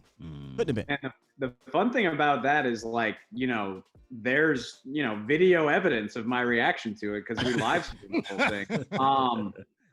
I said at the time that was one of, that was, I think this was my 8th draft. My first draft with the Cowboys was the Travis Frederick draft. And that was either 1 or 2 in terms of like the most stressed I've ever been. And the other time was when they picked Zach Martin over Johnny Manziel. I remember that one, like when they were on the clock, it felt like hours. Like it was so stressful. I was like, what are they about to do? Don't do it. Don't do it. Don't do it. Johnny, I remember like during the, the names are coming off the board, like Ruggs goes to Oakland. Anybody who follows me knows I was really high on the idea of drafting a receiver. And so people were texting me, and Kyle on the show was like, oh, Dave, like, you getting excited? And I was like, no, I'm not getting excited. I'm getting terrified because a receiver is going to fall to 17 and they're not going to pick him. And, you can chalk that up to Jason Garrett if you want to. PTSD. And for the record, I got to stand up for Jason Garrett at least on one thing, which is that I really think if CD had been there, I think Garrett would have taken him too. No I think, way. I really do. No. When you're talking about like how, Stephen Jones, the front office came out after the draft and said like he's one of our 5 highest rated players. Yeah. Or 6 or whatever, top 7 guys on the board. And when a guy like that is sitting there at 17, you don't ignore it. I think Garrett would have done it too, but that's beside the point. So anyway, I'm sitting there and I'm just like, oh my God, these idiots are gonna pass on a receiver. What are they gonna And when they did it, like I wasn't even excited. I was just so relieved. I was like, oh my God, thank the Lord somebody in that room has some common sense. I lost my shit. Yeah. It wasn't a room because it was all virtual. Right. You get my point. Oh, I think everybody. It's the most. It's probably the most exciting Cowboys pick since Zeke, and Zeke wasn't all that exciting because I think everybody knew by the time by the time they picked, like everybody was pretty sure it was going to be him. Maybe it might have been Ramsey, but probably not. Like I think most of us really thought they were zeroed in on Zeke. Probably the most exciting since Dez because we traded up for him, and a lot of people probably believe that Dez would have won much higher had it not been for some bogus suspension. And Dez was like, even as a draft prospect, Dez was a superstar. Like he was one of the most noteworthy names. Yeah. And to get him at 20 for sure. But yeah, so I mean, these types of picks only come around every 5 to 10 years, and man, that was super exciting for sure. Do you think it'll be? I was going to say, go ahead. I was going to say, going back to 2016, if you think that if Bosa was there, would have went that route, or would they still went with Ezekiel Elliott if Bosa was still on the board? That's a good question. Yeah. I think they still would have done Zeke, to be honest with you, because the dirty little secret about the draft, and we talk about this all the time, like, and that's what made the Lamb thing so exciting, right? Is like teams have these strategies, and for the most part, they like follow them, like they don't deviate. And I really think like the reason Zeke was drafted was to help Romo get through the end of his career, and obviously it didn't work out that way, but that was the intention. Right. And I think even if Bosa had been there, I think they would have said, this stud running back gives us a better chance to win a championship in Romo's final years than a defensive end added to a defense that doesn't have all that much talent anyway. So I think it would have been Zeke regardless. But again, like that's what made the Lamb thing so exciting, was like it was so unexpected that it forced them to completely change their game plan. Because I firmly believe if it had been anybody else available, they would have taken Caleb on Chase on. I really believe that. I firmly believe this was Jason Garrett. We took Caleb on Chase on. Bro, Dave, you remember when we, what was it? The cat from Minnesota played at Florida, Sharif Floyd. Oh, yeah, for sure. Top 5, they said, right? He's a top 5. And he completely passed on him. So I had PTSD throughout the entire draft. Not gonna lie to you. And then we got to the second round, and I'm like, man, we're not going to be able to get the corner we want. And come to find out, Trayvon Diggs is still there. And they took him. Now, were you looking at anybody else there, or did you think that Trayvon Diggs was a great pick because of the need? I think by the time it got to that point, because by the time they come up on the clock, you've already missed out on a handful of guys. I mean, I would have loved to see my LSU guy, Grant Delpit, fall there.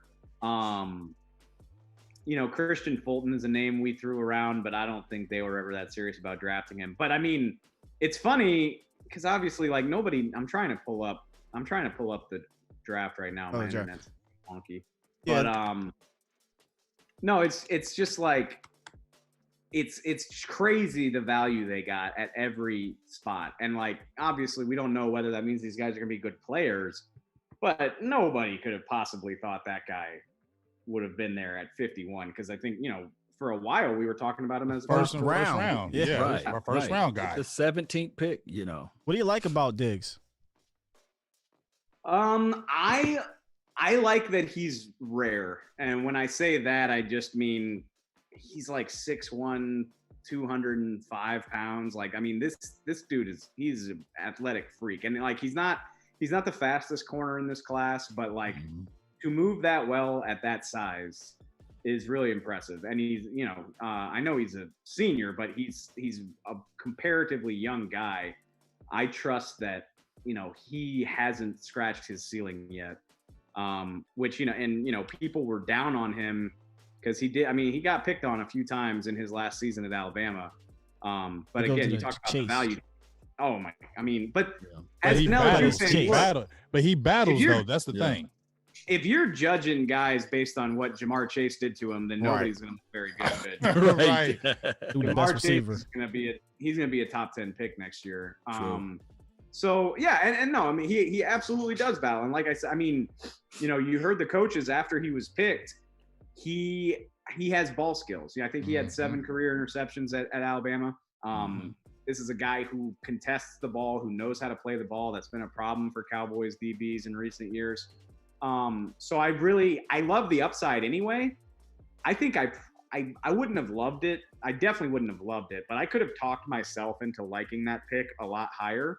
But at 51, it's like a no-brainer. And that's what makes this draft so easy is like, you don't really have to debate a lot of it because the value they got is so good. Like I'm looking at guys that went right after Trayvon. I think Fulton went after him. I'm not seeing anything that really gets me excited. Like AJ Epinesa, I was never the biggest fan of his. No. Yep, me neither. Van Jefferson and Denzel Mims, you don't need them anymore after you draft CeeDee Lamb. CeeDee Lamb, yep. I love Josh Uche, the pass rusher out of Michigan, but I don't love him more than the thought of drafting Trayvon Diggs. Definitely when you get a 9 in the 5th round. Right. Yeah, absolutely. So yeah, no, like I've said 5 times already, like to get that value at that point in the 2nd round is just awesome. Do you think Diggs and guys like Neville Gallimore are going to push some of these incoming veterans? Because, and I hate to call Hill a veteran, but man, once you pass your rookie year, you're a veteran in the league. I have this bad feeling about Hill, man, because they took Neville Gallimore, and his sponsor, as Broadus likes to call it, is no longer. I was gonna say that's definitely some Brian terminology. Yeah, we're using it now. Law loves it now. Law loves that now. No more sponsors. It makes sense. Like that's that's the whole standing on the table thing. Like that's what these coaches do. Like we've seen over the years, how much weight these coaches hold when it comes to getting guys on the team. Yeah, and it happened last year. We had a safety need. I don't know why they don't value the safety. We had a safety need. Not great safeties, but good safeties on the board, and we went with the guy that stand on the table for Tristan Hill. But then the following year, we take a guy who I think most had graded as a 2nd round guy at the very least, in the 3rd round, getting that great value again. And to me, I think it spells trouble for Tristan. How you feel about Neville, and do you think he can push Tristan here? There's no way to view that as anything other than a problem for Tristan Hill. And like, I'm not sitting here, we don't even know when training camp is going to happen or what it's going to look like. So, I don't like to fire guys in June because, he'll have a chance to compete, but how can you look at that and say that it's good for Tristan Hill? He had even for a guy that was drafted 58th overall, it was a disaster of a rookie year. I mean, if you're a healthy scratch 9 times as a 2nd round pick, that's awful. That's real bad. And there's no way to sugarcoat that, especially when Juan Thornhill You know, he got hurt. Yeah, before they're the all playoffs. going nuts in the feed. Oh, yeah. Right. He got hurt before the playoffs, but he was a player for Kansas City, a good player. I mean, there's just no way around it. That sucks. And so the coach that pounded the table to get him here is gone. The scheme is changing. You know, they signed 2 veterans who are going to. I mean, Dontari Poe and Gerald McCoy are going to start. Like, they're making too much money to not be starting. And then you draft a guy in the 3rd round who people had as a 2nd round pick. So, you know, you probably need 4 defensive tackles. So, you know, I don't know that Tristan Hill isn't going to be on the roster, but if he doesn't have a good camp, you can't rule it out because there's going to be guys behind him pushing for playing time. And again, he has not shown anything that should make anybody excited to this point. So this is a huge camp for him because, you know, Jim Tomsula has this great reputation as a great defensive line coach. So I mean, I could see him going up. I could see him tapping into his potential, but I could also see him getting cut in September for sure. Ooh, well, let me ask you this, David. Do you put number 98, Crawford, back inside, or do you keep him on the outside with this particular rotation out? I think you pretty much have to keep him outside at this point because of what he's done to his body. You know, as somebody who works in the building and sees Tyrone a lot, I mean, not right now because of COVID, but the guy has transformed his body. Like he's slimmed down. He has built his body to rush from the edge and play from the edge. And especially, you know, I think people get a little too caught up in the 4-3 versus 3-4 thing. I still think they're going to have 4 down linemen a lot, but you're still probably, you know, Mike McCarthy said it himself, like this is a scheme that values heftier defensive linemen. I mean, Dontari Poe is freaking huge. Big boy. Oh my God, he's enormous. Like they are signing defensive tackles and adding defensive tackles that are much larger than what we've gotten used to. So even if you're playing in a 4-man front, I'm just not sure it makes sense for Tyrone, you know, with where he is right now. On top of the fact that he was, you know, he's pretty productive at right end. I mean, he's not, you know, I'm not trying to tell anybody that he's Von Miller, but, you know, he's good for 5 or 6 sacks and he's, you know, underrated against the run. I feel absolutely fine having him out there. Hey, I got a quick question for you, Dave. When we were just talking about the defensive line, switching to the cornerback position, because I asked Broadus about this, about Jordan Lewis. But first, before you answer this, everybody's talking about Thornhill, but my thing is we saw Thornhill do good over there, but that don't mean because he would have came to Dallas because they tend to put players in the wrong position. We don't know if Thornhill would have blew up with Dallas because the way they coached him over there. You get what I'm saying? So that could be something totally different. But I just want to ask you, we're just talking about Trevon Diggs. You got a couple other guys in free agency, Worley, who was on the show. I want to ask you about Jordan Lewis, like I asked Brian Broadus. What are your thoughts about him? Do you think he is going to be in the plans long term? And what do you think about his potential this year as maybe a slot or a starter or what? I don't think there's anything more fascinating in terms of position battles than the Colts.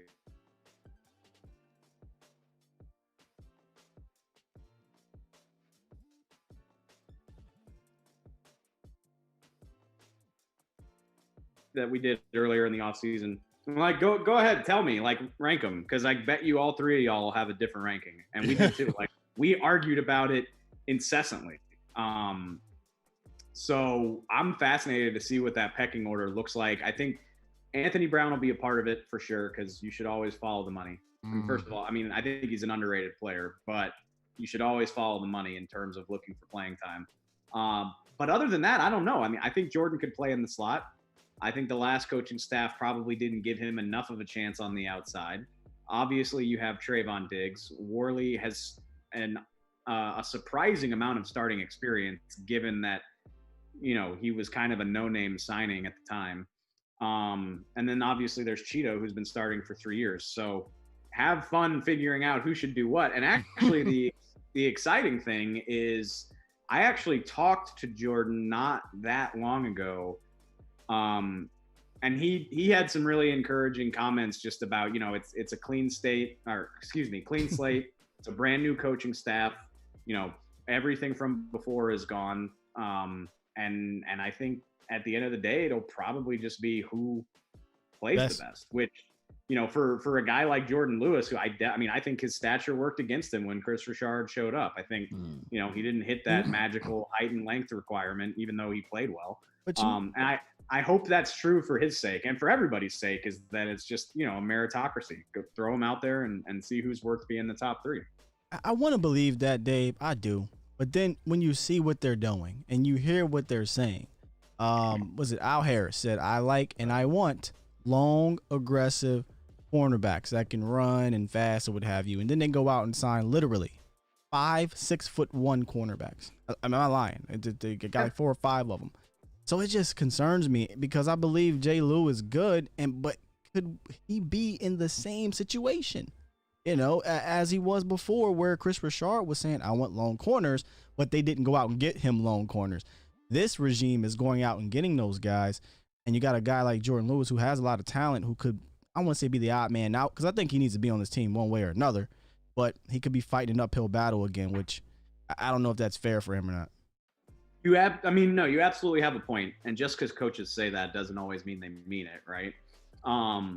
I think the thing that gives me optimism is that this is a brand new coaching staff with, a bigger blueprint in mind than just 2020. Obviously, you want to win as many games as you can in 2020, but Trayvon Diggs is a pick for the future, right? I mean, if he's good enough to start right away, that's great, but you didn't necessarily bring him here with 2020 being the goal. Same thing with Reggie Robinson, the 4th round pick. Like, the idea is to remake your secondary over the next 2, 3, 4 years. And my point being, if they go out to training camp and Jordan Lewis is just hands down the better guy, you got to play him.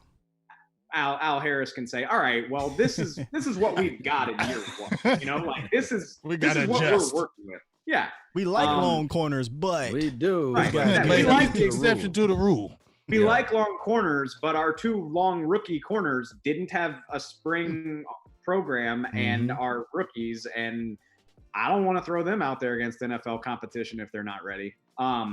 Which, and it sucks to speculate, but if I had to guess right now before we've played a down in football in 2020, I would assume Jordan probably doesn't have a long-term future here.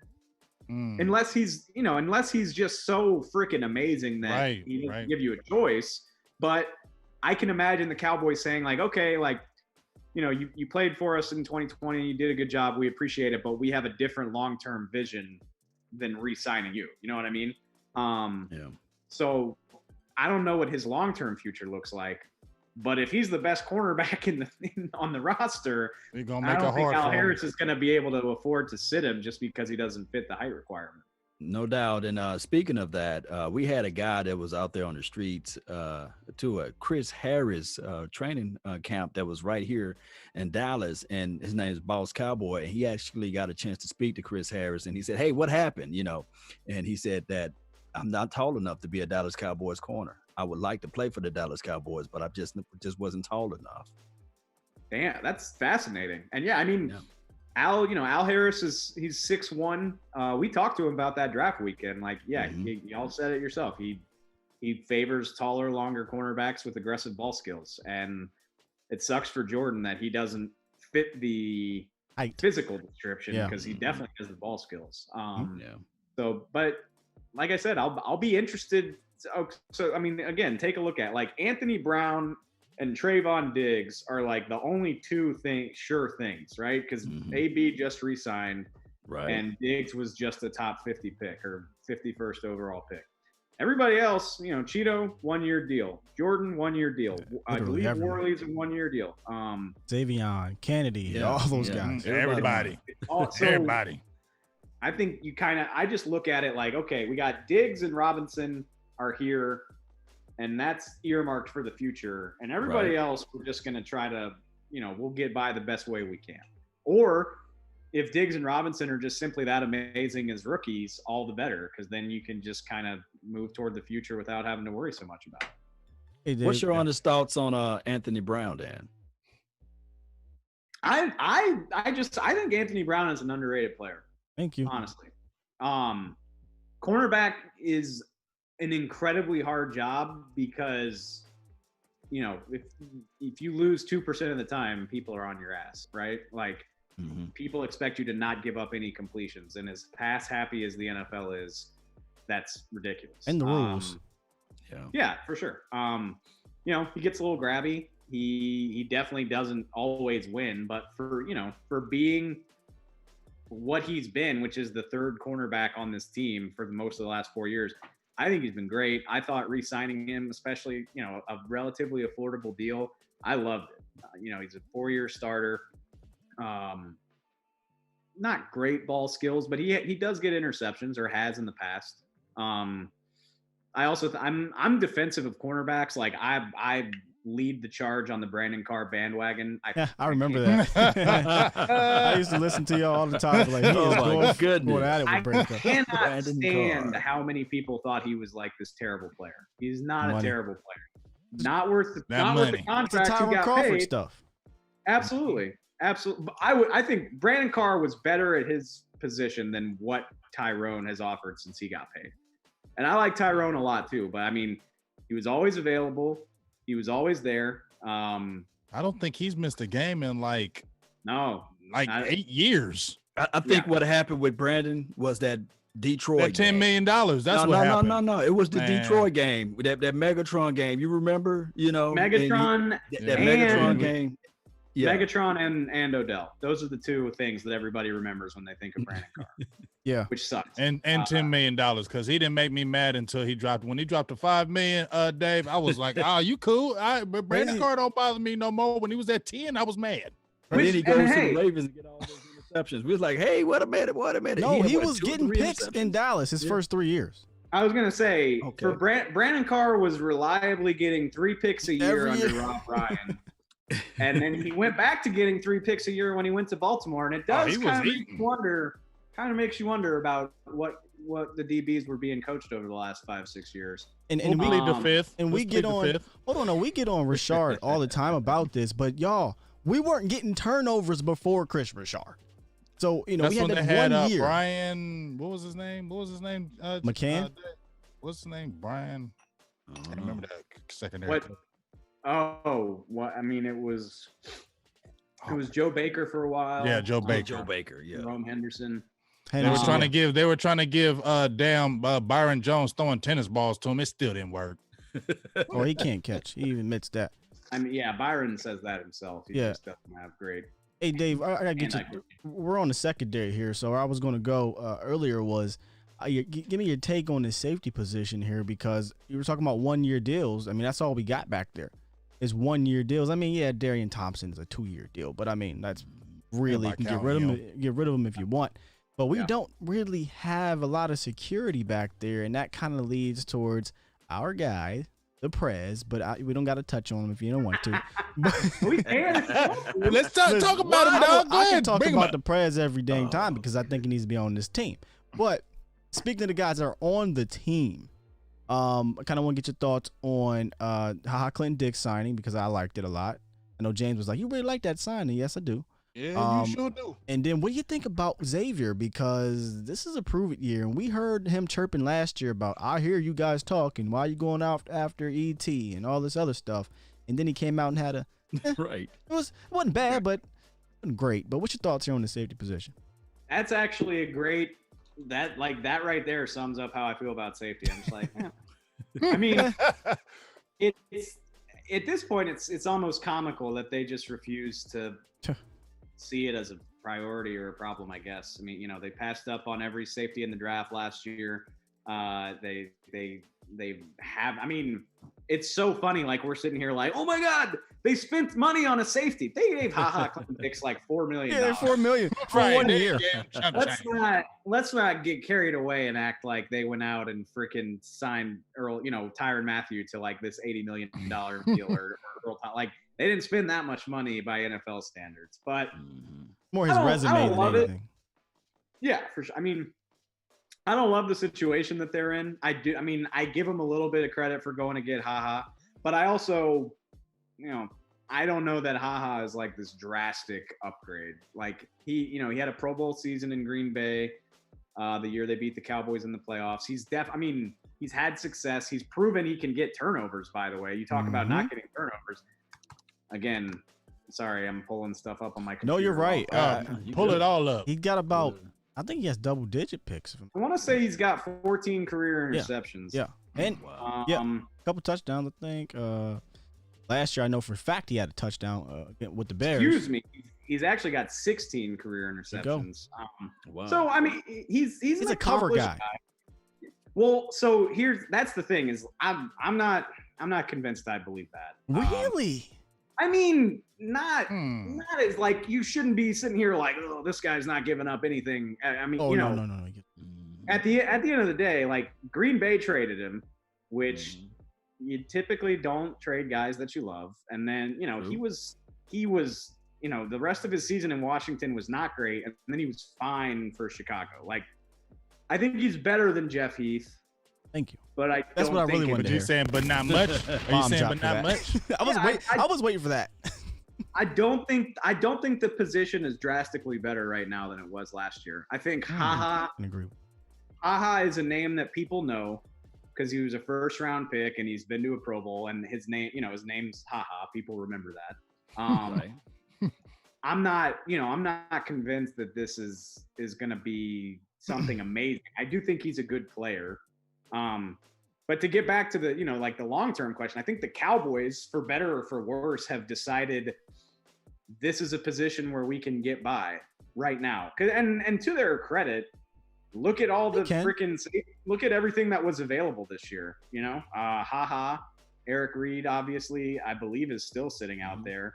Freaking Trey Boston seems like he's available. Why does everybody hates him? He signed back. I don't get it. No, he did sign back, but like he's available every year. Right. Like nobody he plays well every year. Plays good. So what's going on with him? Yeah. I feel relatively confident that there will be a decent safety available next year. Or maybe they just re-sign HaHa. I don't know. But then, I mean, God, I would love it if they drafted one in the first round. But it just seems like they're like, we're good.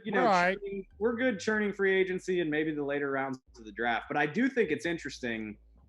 Darian Thompson, I don't think anybody expects him to be a long-term starter. So you got to potentially replace both next year between, Xavier and HaHa both playing on one-year deals. So I'm curious to see what they do with that. And I want to believe that they would draft one highly, but I need to see it before I believe it. Yep, I agree. I got to see it before I believe it. That's why I didn't mock any safety to them with any serious intentions, because it seems as though it doesn't matter who the hell is calling the plays, who's the coach. They just don't take this thing seriously. Maybe it's a Will McClay thing.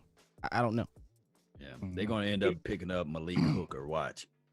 Hey, but I'd be fine with that, depending on what he does this year. That money though. Yeah. Let me give you. Oh, sorry. I just kind of I was mean to HaHa right there. I hope. Yeah, I was going to give you a nugget on HaHa. Let me give you a nugget on him. Yeah, I was like, everybody been killing. Let me give you a nugget on him. In Chicago, he had some career highs in coverage grades. If you go look at his advanced stats, that's why I said he's more of a he's already more of a cover guy, right? He's not a guy you want in the box. First of all, I 100% agree with that for whatever it's worth. Like he's a guy that you're gonna play away from the line. Right.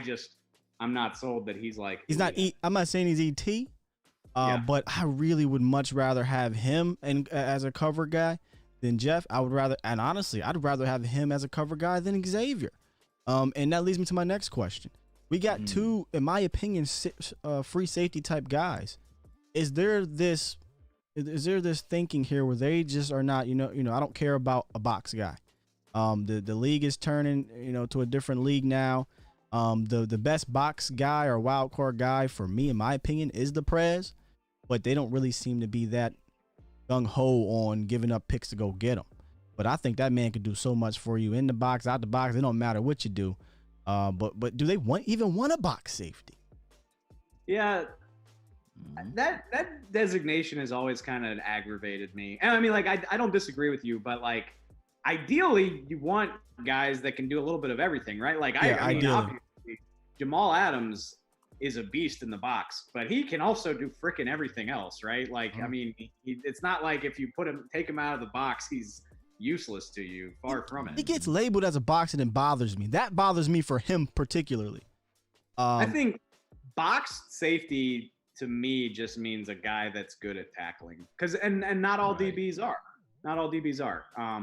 But like box safeties still need to be able to cover or they're going to get exposed at some point. Like Xavier, he doesn't really look like a box safety, but I'm fine with him playing in the box. Like he's typically a pretty sure tackler. I don't love him in coverage. He had problems with ball skills last year. Like he had 2 or 3 drops last year that his really angles are terrible. Oh gosh, his angles. Redskins, Eagles. Could turn the game around with the Eagles. But Dave, how come nobody's talking about Donovan Wilson? That's what I exactly was about to say because he can hit. Nobody's talking about Donovan Wilson. Was that 3 interceptions in that preseason a fluke? How come he's been working his ass off? I like what he brings to the table. He's got a secondary coach. Wasn't his guy, but they both have the affiliation. How come nobody's talking about him? You're talking about Maurice Linguist? Yeah. Yeah, Linguist. I think. Yeah, that's a good point. We ain't seen him, man. It's really hard. But still, he's a wild card. He showed up in preseason, and it's not our fault that Jason Garrett and them didn't want to put him on the field. At least get him a little bit of reps in these games that were early against the Washingtons and the Miamis, those type of games where you can probably beat this team. So get this rookie a little bit of time before you just throw him in the fire, ease him in slowly, and they didn't even do that. So it's going to be difficult this year because of the fact that we play against teams that really going to throw the ball. But we got to see something from this year too. You got another safety back there. You got to use him. Go ahead, Dave. But go ahead. No, I agree and disagree with everything that's getting. And I mean, why aren't we talking about Donovan Wilson? Completely depends on who you're talking to, because the fans are talking all about him. Yeah. Like depending on who the conversation is with. He's on a lot of people's radars. And you talk about a box guy. He definitely hits like a truck. Go watch his college tape. And it kind of goes back to what I said about Garrett in the draft. Like, did Jason Garrett and his staff have plenty of problems? Sure. Were they like amazing or even above average coaches? There's not a whole lot of evidence that points to that. But if Donovan Wilson was the truth, they're watching these guys in practice every day. Like, you're not going to keep a guy who's going to make your team substantially better. You're not going to make him a healthy and active if he's balling out. Like if he really looks like he can handle it. To some degree, football is still a meritocracy, especially when you consider, Jeff Heath was in the final year of a small deal, and Xavier Woods is a 6th round pick. Like, right. These aren't guys that are irreplaceable. It's not like, Jason Witten, where there's serious ramifications to taking him out of the lineup. If Donovan Wilson, that's where I was going to go with it. Yeah. Yeah. I mean, if Donovan Wilson was that much better than these guys, they would have elevated him. And that's not to say he's bad, but getting interceptions. Getting interceptions in the second half of preseason games doesn't mean you're ready to go against. And that's where I was going with it, James. I get we want to harp on the picks in the preseason, but one, the preseason, and two, we forget this part. I know it's preseason. We forget this part. He got hurt. He got hurt at the end of preseason, that's right. And so he wasn't really going to play. And let's be honest, man, you're not going to play the 6th round guy right away off the bat when you got those veterans in front of him right now. This coaching staff, we know, loves veterans definitely at the beginning of the year because they want guys out there that know what they're doing. And I'm not saying that Donovan doesn't, but he's still a 6th round rookie.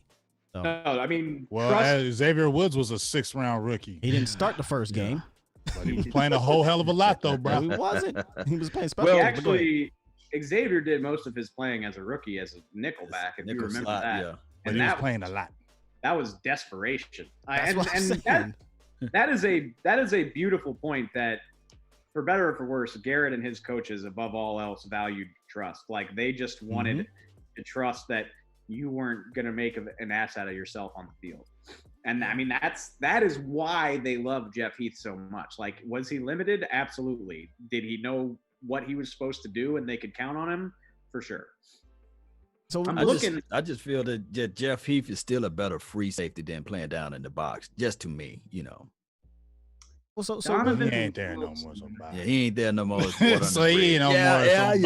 Yeah. So bye. I love you, Jeff Heath. Well, week one, who is your strong safety? Is it still we're gonna rest our hat on Darian Thompson? Is that the guy? It's his Woods. It's gonna be Woods and HaHa most likely. Yeah, I think it's gonna be Woods and HaHa, and then depending on how much they want to roll with 3 safeties, you might see Darian Thompson out there in like some dime or nickel packages. So he's gonna be the Jeff Heaver do you back see in the day. Do you see Worley out there? David Helman, do you see Worley being a starter? I want to know where he's going to play. He could do both. Mm-hmm. He's a big boy.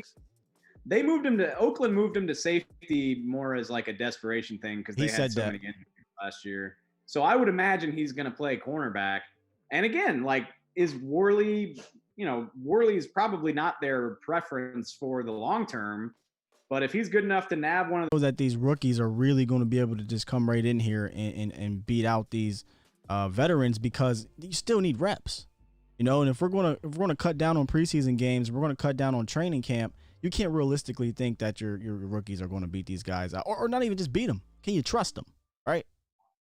I can see the narrative right now is like, we all love this draft class, we all feel really good about it, but right now, I think CD is probably the only one that's going to get like starter caliber snaps right away. Yeah, I mean, we just talked about Diggs. Same thing goes for Gallimore. He's got 2 Pro Bowlers in front of him. And the thing that's going to work in his favor is that D tackles rotate a lot. Reggie Robinson, again, I mean, if Trayvon Diggs can't do it, I don't expect Reggie Robinson to. Biotish is going to be going against a guy in Joe Looney who's started a lot of games at this level, played a lot of NFL football. Yeah, I mean, I think it's going to be tough for all of these guys. So I hope people don't rush to judge this draft class, especially considering that these guys didn't have an off season. How you feel about Alden Smith? Because I'm excited about him because he's just icing on the cake. I'm excited. And it's funny, like, how far I've come since the night they signed him, because it was like, really? Like, is this? Leave it. Everybody was jumping up and down. Well, I was. Shit, leave it to the Cowboys to like be the smartest people in the room. They're like, okay, like y'all go pay Clowney and Griffin if you want to. We're gonna roll the dice on this guy who hasn't played since 2015. But then, then like you listen to the interviews with him. He's talked to Dallas media. He's done a lot of podcasts talking about his journey and where he's come from.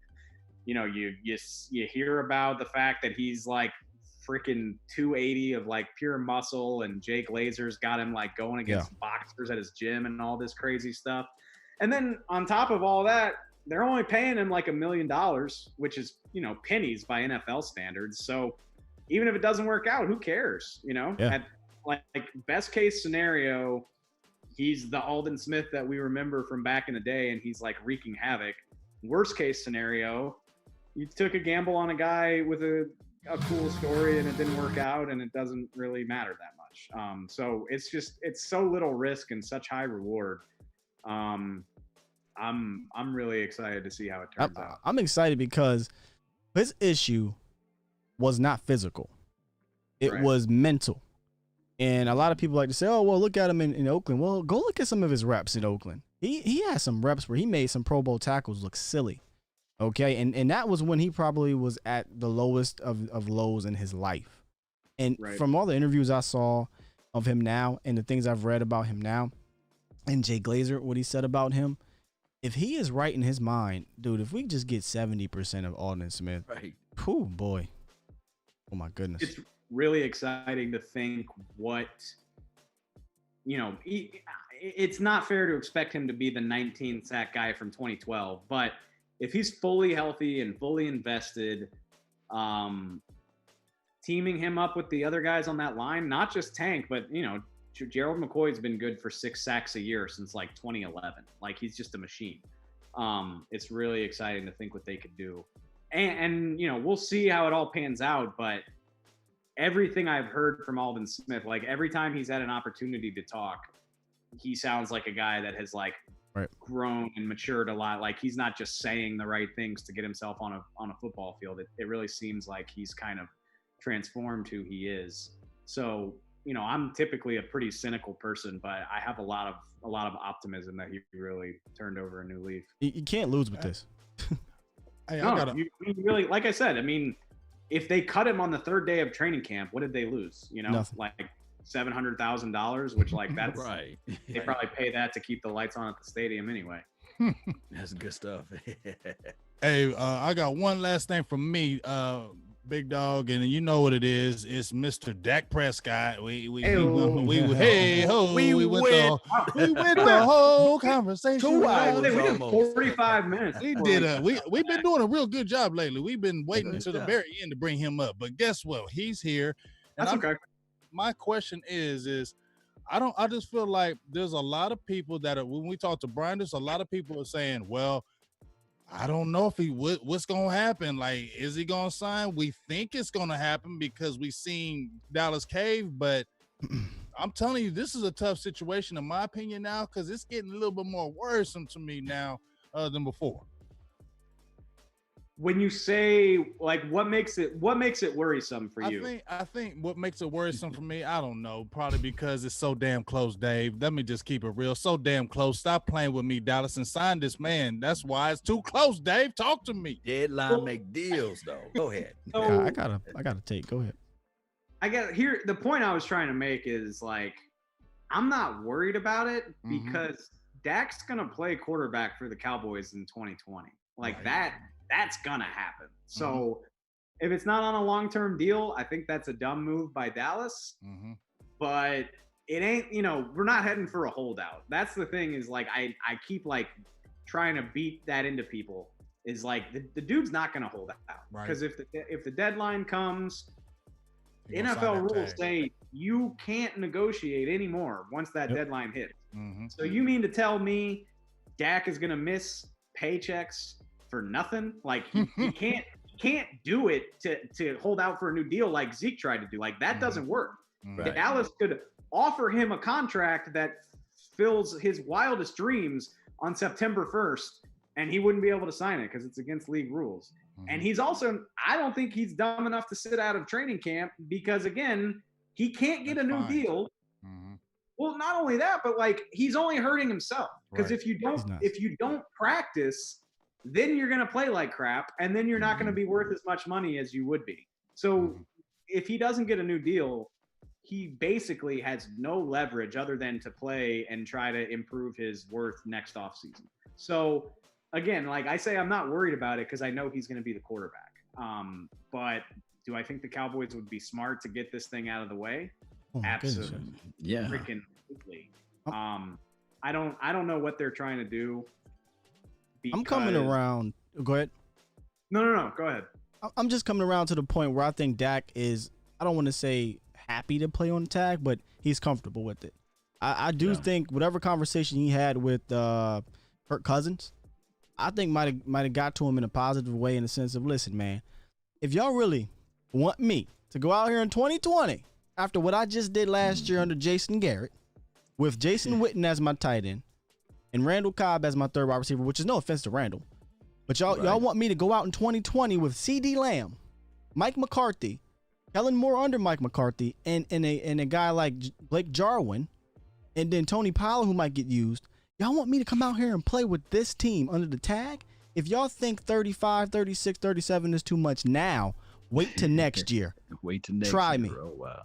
I think you are 100% right for whatever it's worth, because seriously, we're arguing about making Dak the highest paid quarterback in the NFL after an 8-8 season.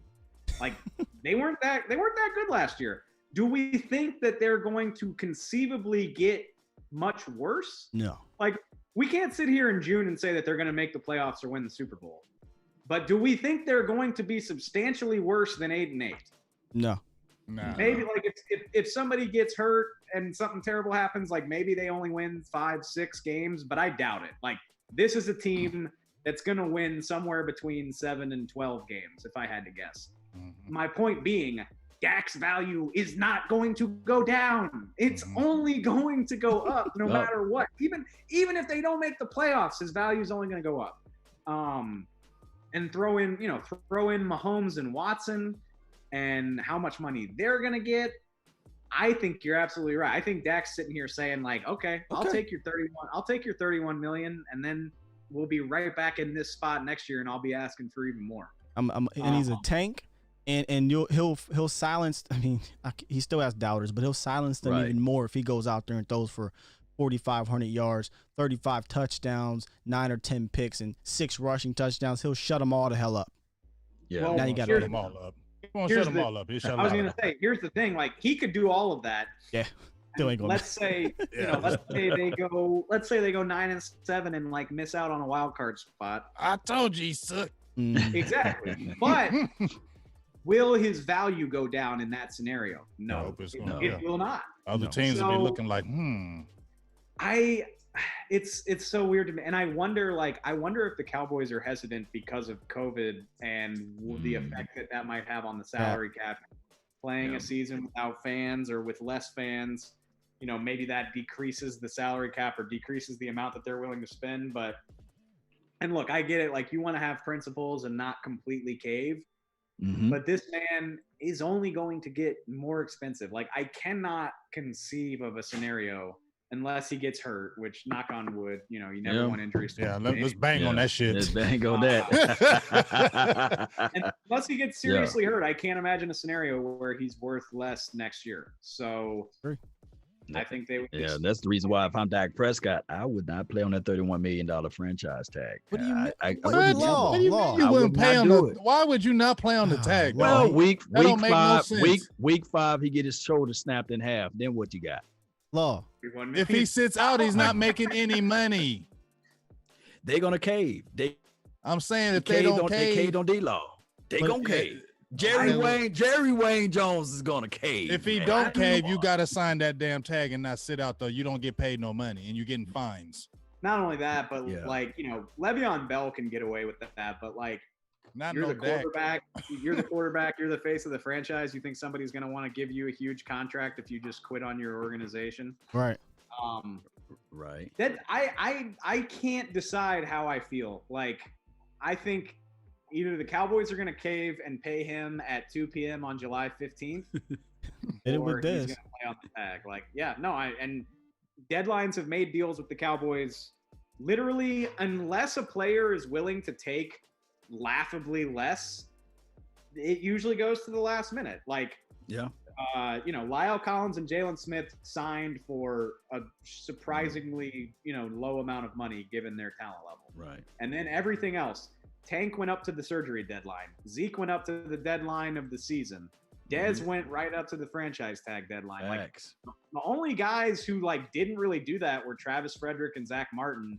And you could argue that they were absolutely the best players at their position at the time. So the Cowboys really didn't have that much leverage anyway. Yeah. So history suggests that this is going to go down on July 15th at 12:30, but we'll see if that actually happens. Well, David, there is a actual contract on the table. Is that correct? And some type of contract on the table beyond the franchise tag. It's just that they're going back and forth with the years. Yeah, I mean, it's unclear if it's actually on the table. I think the dispute is 4 years worth 5. Dak wants less years. The Cowboys want more. The Cowboys typically always sign their guys to these long deals. 4, 5, 6. Sometimes Tyron Smith signed an 8-year deal, and the reason why they do that is it helps them finagle the cap, right? If you have more years that you can push the earnings into, it helps you finagle your financial situation. Whereas, obviously Dak would want 4 because it allows him to get back to the open market quicker, which with the way the new CBA is supposed to blow the salary cap up, I understand why he wants to do that. I legitimately don't know if there is an offer, quote unquote, on the table right now. I just know that they've exchanged proposals and neither side's very happy with it right now. I kind of been saying this all off season, and I'm going to stick to it. I think because of this COVID thing, it's really screwing everything up. You made a point earlier about not knowing what the cap's going to be like, because these owners are going to lose billions of dollars. It's just going to happen. And with it not being any soft deadlines, right? We talked about it earlier. You want your quarterback in camp. You don't think Dak's going to sit out of camp. Well, there is no OTAs. There is no mini camp. And right now, we don't even know if there's going to be a training camp. So without those soft deadlines, you have to rely on the July 15th deadline as your hard deadline. But I really believe if we had a mini camp or what have you, they would be really trying to hammer this out because you got a new coach. Dave, do you want your quarterback not in here with this new coaching staff? Yeah, that's a great point that I haven't thought about because, like, you know, this has become the new normal, right? Yeah. Like, I don't even think about it that much anymore because I've just been doing this same quarantine thing for 3 months. But it's fascinating to think what this would have looked like if they'd had a real off-season program. You know, like Dak doesn't show up to OTAs, and you know, we're just, you know, we in the media are hammering McCarthy and Jerry and Steven every time they talk about, you know, what's going on, when is Dak going to get here? And then you've got the mandatory camp, which is it would be happening right now. It would be happening today, in a normal circumstance. So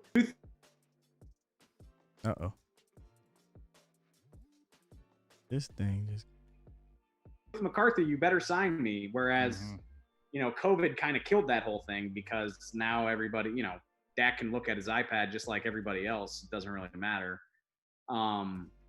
It is interesting to think how having real practices might have affected this, because if Dak had actually held out of the offseason program, I think it might have helped him get his deal faster. Yeah, they'd have been like, we got him in camp now. Gary would be like, he's not showing up until what? All right, get him on. Write the check, man. I don't care, Steven. Write the check. Or it could be a situation where it's like Zeke who, you know, Zeke who for Dalton? Oh, Dalton. Yeah, it could be. You know how it goes. Oh my God. Play that beat again, please. Because everybody look good in practice, though. You know, that's just how it goes, and you know, everybody pump up quarterbacks here. Dave, did your mentions get absolutely wrecked when Dalton got signed? Mine did. Yeah, it did. Yeah, I mean, I spent like 3 hours fighting with people who were saying like, "Oh, the Cowboys have thrown down the gauntlet." Right. This is, you know, just like, no, they haven't. No, they haven't. They're being smart. Cooper Rush, Andy Dalton. Think about it. The funny thing is, like, the Cowboys are doing all of the things that we've been begging them to do for the last like 5 years. Like, they went out and spent real money on a proven backup quarterback. They went out and, you know, maybe not the best safety in the world, but they got a proven Pro Bowl caliber safety. And people still lose their minds about it. It just is what it is. But yeah. No, I mean, I almost, some sick part of me wishes that Dak could hold out of training camp. He's not going to, but like, can you just imagine if like Dak was holding out and Dalton went out there against, you know, you're sick. You're sick. You know, Dalton goes like 8 of 12 for 75 yards and a touchdown in the first half of the, you know, first preseason. I told you about Dalton. He was the truth. That would be freaking end of the world. Like, it would be, I might have to just get rid of my Twitter account. Yeah, I'm not logging on because they're gonna blow you up. They're gonna blow you up, and they're gonna be talking about the other guy too, Danucci. You know, Nooch. Yeah. Nooch. Yeah, that'll you know, everybody, and regardless of whether Dak's there or not, you know, I'm sure if Danucci balls out at once or twice in the you know, he's the new everything. It's funny to think like how much the fans loved Cooper Rush back in like 2015 or 16, whatever, or no, 17. I'm sorry, 2017. He freaking balled out that preseason, and everybody was like, "Oh, he's the new Romo," and then, you know, everybody hated him by the time he finally left. The nature of the beast. That's the nature of the beast.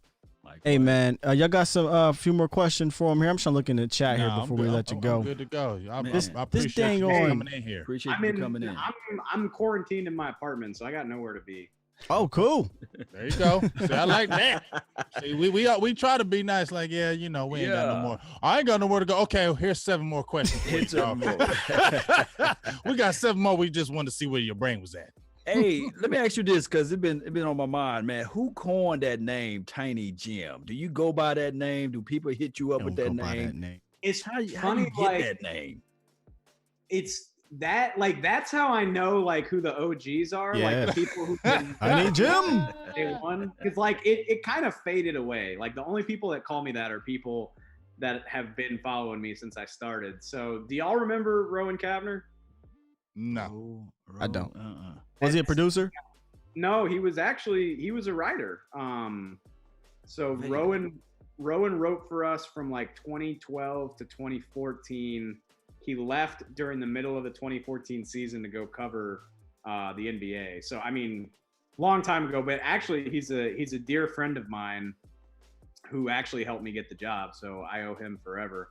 Anyway, but my first game with the team was the 2013 Hall of Fame game against Miami. So, you know, Larry Allen got into the Hall of Fame. The Cowboys played in the game. I think it was George Selvey's coming out party. He had, like, so, you know, it was my first time covering a Cowboys game, and I wanted to make a good impression. So I dressed all up, which is so stupid in retrospect because it was like 90 degrees. But I wore a sweater vest with a tie and slacks, which again, like, it's so dumb. It was August. I don't know why I was wearing a sweater vest, but I wanted to look official. And you know, for anybody that doesn't know me, I think everybody probably does, but like I'm a pretty short guy. I'm like 5'6", so it's like one of the first things you notice about me. So I walk up to everybody on the sideline before the game in my sweater vest, and Rowan looked at me and goes, "You look like a tiny Jim Tressel." He said a tiny. I did not know that's how it came about. I did not know that. You would have thought like Brian Broaddus like peed his pants. Like he was laughing about it for the entire night. Like he laughed about it for literal hours. Like he was still laughing about it when the game was over, and it just stuck. And I was Tiny Jim for like the first 2 or 3 years I worked here, which like it never really bothered me. Like I'm the first person to make fun of my height. I really don't care about it. Hey, I'm short too, bro. It happens, you know. I took a picture with you in 2018. I felt real tall. Did you? Where at? We was at the combine. I was telling Brian because it was 2018. It was my first combine I was ever able to go to, and I seen both of you guys there. And so I asked you for a picture first. You gave me one, and I hollered at Broaddus. But you know, I wasn't trying to say no. I was like, "Dang, you just kind of short though, dog." Oh no, like that. Don't get it twisted. Like I'm real short. I'm real short. Like we're not talking like 5'9". I'm like 5'6", man. I was feeling great. You was making me feel great. I ain't gonna lie. Oh, Kevin Hart. Okay, That's like Kevin Hart. Kevin Hart. Yeah. No, seriously. So, yeah. Well, it sucks that you didn't take a picture with me and Brian simultaneously, because like that's the real. Oh, like, I know the he's taller than I thought on that one because he's like 6'5", ain't he? Yeah, he's like 6'4" and I'm 5'6", so it always looks funny when we take a photo together. Hey, I would just love watching y'all when y'all was at training camp and y'all two was standing each other when y'all did the 101 drills. That was hilarious. I meant to get on Brian. He had that crazy hair on our show. Oh my gosh! Oh my gosh! I can tell you a good story about that too. Talk about it. We went out to lunch last year, like around this time. Like this is the deadest time of the year. In the yes, NFL. it is. Right. As content creators, it gets difficult. Yeah. So in June, like you kind of do whatever you want. Like we'll take like 2-hour lunch breaks in June because who really cares? So we went across town to this restaurant out by the old Valley Ranch, and we were getting lunch, and I don't remember what it was, but there was like a 30 for 30 on TV about basketball, and Pat Riley was on there. And like Pat Riley's, he's got like the slick back hair, and like he always looks like a pimp. So Broaddus was like, if at the time Broaddus was like starting this weight loss challenge, and he killed it. Like he lost so much weight over the last year. So he was joking. He was like, "See that? Like in 9 months, I'm gonna look like Pat Riley. I'm gonna grow my hair out too, and I'll like slick it all back like he does." And I was like, "Brian, Pat Riley has all his hair, man. Like, how are you planning to pull this off?" And he was like, just watch me. I'm gonna do it. I'm not gonna cut my hair. So I've tried to tell him so many times. I'm like, "Brian, it doesn't look that good. You don't look like Pat Riley. You should cut it. Go back to the old way." And he doesn't want to hear it. So he's just got shoulder length hair for some reason now. I guess they was going ham. It might be my fault, maybe. I don't know, but he thinks he looks like Pat Riley. Yeah, I love you, B, but no. No, they calling him old boy from Back to the Future. Back to the Future. Yeah. He looks like Doc Brown. Look like Doc. Oh yeah. Doc. Get him in a DeLorean. I got some quick questions here from the subscribers in here. Swaggy, this isn't a question, but I actually want to kind of post it that way. What would be your biggest concern for the Cowboys that could maybe halt them from going to the playoffs? My biggest concern, other than like a, oh, sorry, go ahead. No, I was just going to give you some ideas. Is it the secondary? I won't say coaching anymore. I do like the coach staff. Right. We're gonna steer away from that now. We don't want to go back to that one, Assuming, I mean, I always throw out serious injuries, obviously. But if we're assuming not that, then I just think it would be not just the secondary, but like the defense as a whole. If it's just it has the potential to be surprisingly good, right? But it also has the potential to be a disaster. Like what if Aldon Smith isn't all that? What if nobody in the secondary steps up? What if Leighton Vander Esch has injury problems again? What if Jalen Smith doesn't really discover his 2018 form with a new coaching staff? Like, I really doubt that all of those things are going to go wrong. But even if a few of them do, the defense could be an absolute wreck. So it's hard for me to imagine, the offense might not be like the best ever, but it's hard for me to imagine them not being good, right? Like they were number 1 in the league last year and they've arguably gotten better. So like, I don't worry a whole lot about that, but there's so much unknown on that defense. It definitely worries me sometimes. I have my man T-Mac. This question to me is hit or miss. I don't really like it much anymore, but I got to ask, how you feel about Randy Gregory? I have no clue what the hell is going on with it, but do you think that he'll be reinstated or what's going on with that? Yeah, I don't hate talking about Randy. Like it's interesting. Yeah, I like Randy, but right reinstatement thing. It makes me feel bad because I don't ever know what to tell people. And like I've talked to people that are in with Randy, and it seems sometimes the news seems good, and sometimes people say like, oh, slow your roll, like maybe not so much. And the fact that he reportedly applied for reinstatement in March and we haven't heard anything in June, especially since Aldon Smith got reinstated. Right. It makes me wonder, and not in a good way. I'm rooting like hell for Randy as a person, first and foremost. I hope I hope he can conquer the problems that he faces, but it's hard for me to feel super optimistic that a reinstatement is coming right now. I hope I'm wrong. And I want to emphasize, like, I don't know. Right. Like, it's tough to give them answers. Right. Yeah. Getting information on that and it's not like people aren't trying, right? Like, it's not like people aren't trying to get information on this. It's just, it's all very convoluted, and the league's process is stupidly secretive. I don't really understand why. But you would think you would think that if Alden got reinstated and then Josh Gordon go through his situations and he continued to get reinstated, you would think that, hey, Randy. You would think I guess to some degree it gives you optimism about Randy because Alden got reinstated, but at the same time, for Alden to get reinstated, what was that, like 3 weeks ago? Mm-hmm. Yeah. And we still haven't heard anything about Randy. And couple that with, all the mixed messages you hear from different channels, it just makes me wonder. And, sorry, I don't have a clearer answer than that, but I'm just kind of, I'm not feeling super optimistic right now. Yeah. I got one more for him from my end. It's a punter question. My man Stevie says, ask Dave why they don't bring in competition for the punter spot when Chris Jones hasn't played well the last 2 seasons and hasn't gotten surgery to fix his sports hernia. Oh, wow. And we do have a special teams coach. That's my big thing. And listen, I hear everybody that's worried about that. If you look at Chris Jones' numbers over the last 2 years, it's not super encouraging. His net isn't great.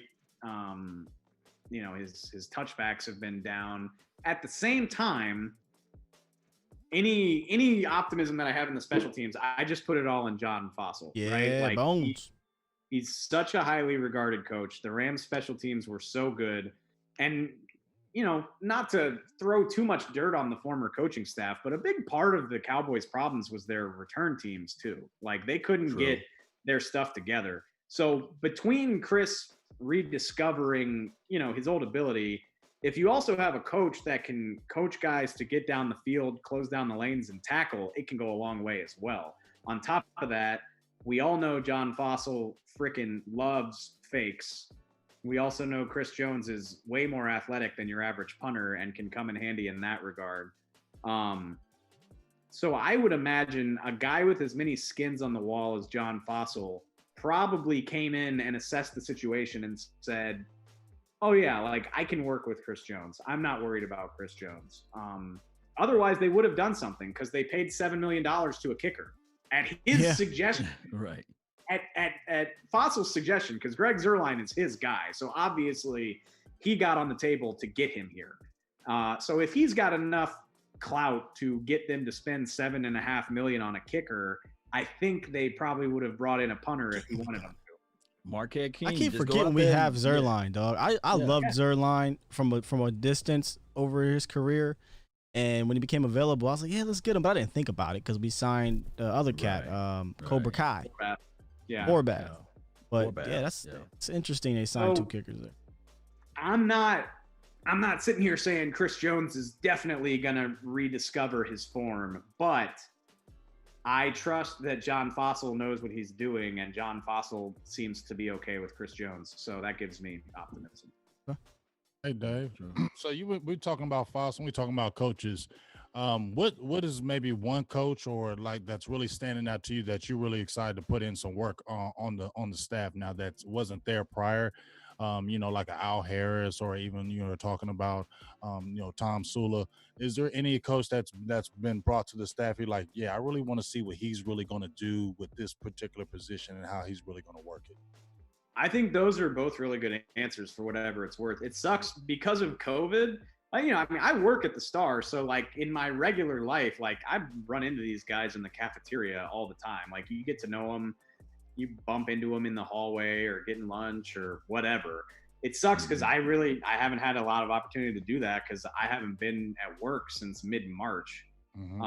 So I don't know these guys as well as I would prefer. Having said that, I got to spend a little bit of time with Tom Sula when they first hired him. I love that guy. Like me too. I love him. He's just he's an old school ball coach. Like he just wants to talk about ball and he's hysterical. You look at his track record with some of the places he's coached D-line. Obviously, he was with Aldon Smith when their pass rush was disgusting with San Francisco. So I'm excited about that. Not just his, obviously he's got clout, but then you look at who he's working with, like Tank, Aldon Smith, Dontari Poe, and Gerald McCoy. I mean, I know they're not all in their prime, but that is still a hell of a that's a nice little lineup. Then the other one that you didn't mention, I'd probably say Joe Philbin. No one talks about Joe, yeah. He's one of the more highly regarded offensive line coaches in the NFL. He's had a very long, distinguished career. And again, I mean, you talk about a guy that's got a lot of talent to work with. Joe Philbin's working with a bunch of all pros. So I'm excited about what that might mean for the offensive line. Hey, who's your dark horse player or pet cat for this year? And do you have one? I know we haven't seen anybody in camps or anything like that, but it's got to be somebody out there. And that's from the Cowboys Network. Yeah. Dark horse. All right. I guess dark horse breakout player maybe, or player we're not thinking about. For example, mine's is Reggie Robinson. Reggie, okay. I mean, all right. Reggie's a good answer, and that's not saying that he's gonna start, but you talk about his special teams ability. He's got cornerback safety flexibility. He blocked 4 kicks during his college career, I believe. Maybe it was 3, but again, talking about guys that John Fossil could use. I think anybody that follows me knows that I'm just an unabashed homer for Tony Pollard, so I'll throw him out there. I'm super. I just hope that I hope this coaching staff is more creative than the last. Use him. Right. And it's so frustrating because I always say like the old coaching staff was like paint by numbers, where it was like, well, Zeke is our starting running back and Tony's our backup running back. So we have to use Tony like a backup. Like, no, you don't. Yeah, And right. put him on the field at the same time. Rotate him out, and not in that predictable BS way where Alfred Morris. I was just about to say. You don't have to do that. What if I told you? What if I told you that different running backs could run on and off the field multiple times during a single possession?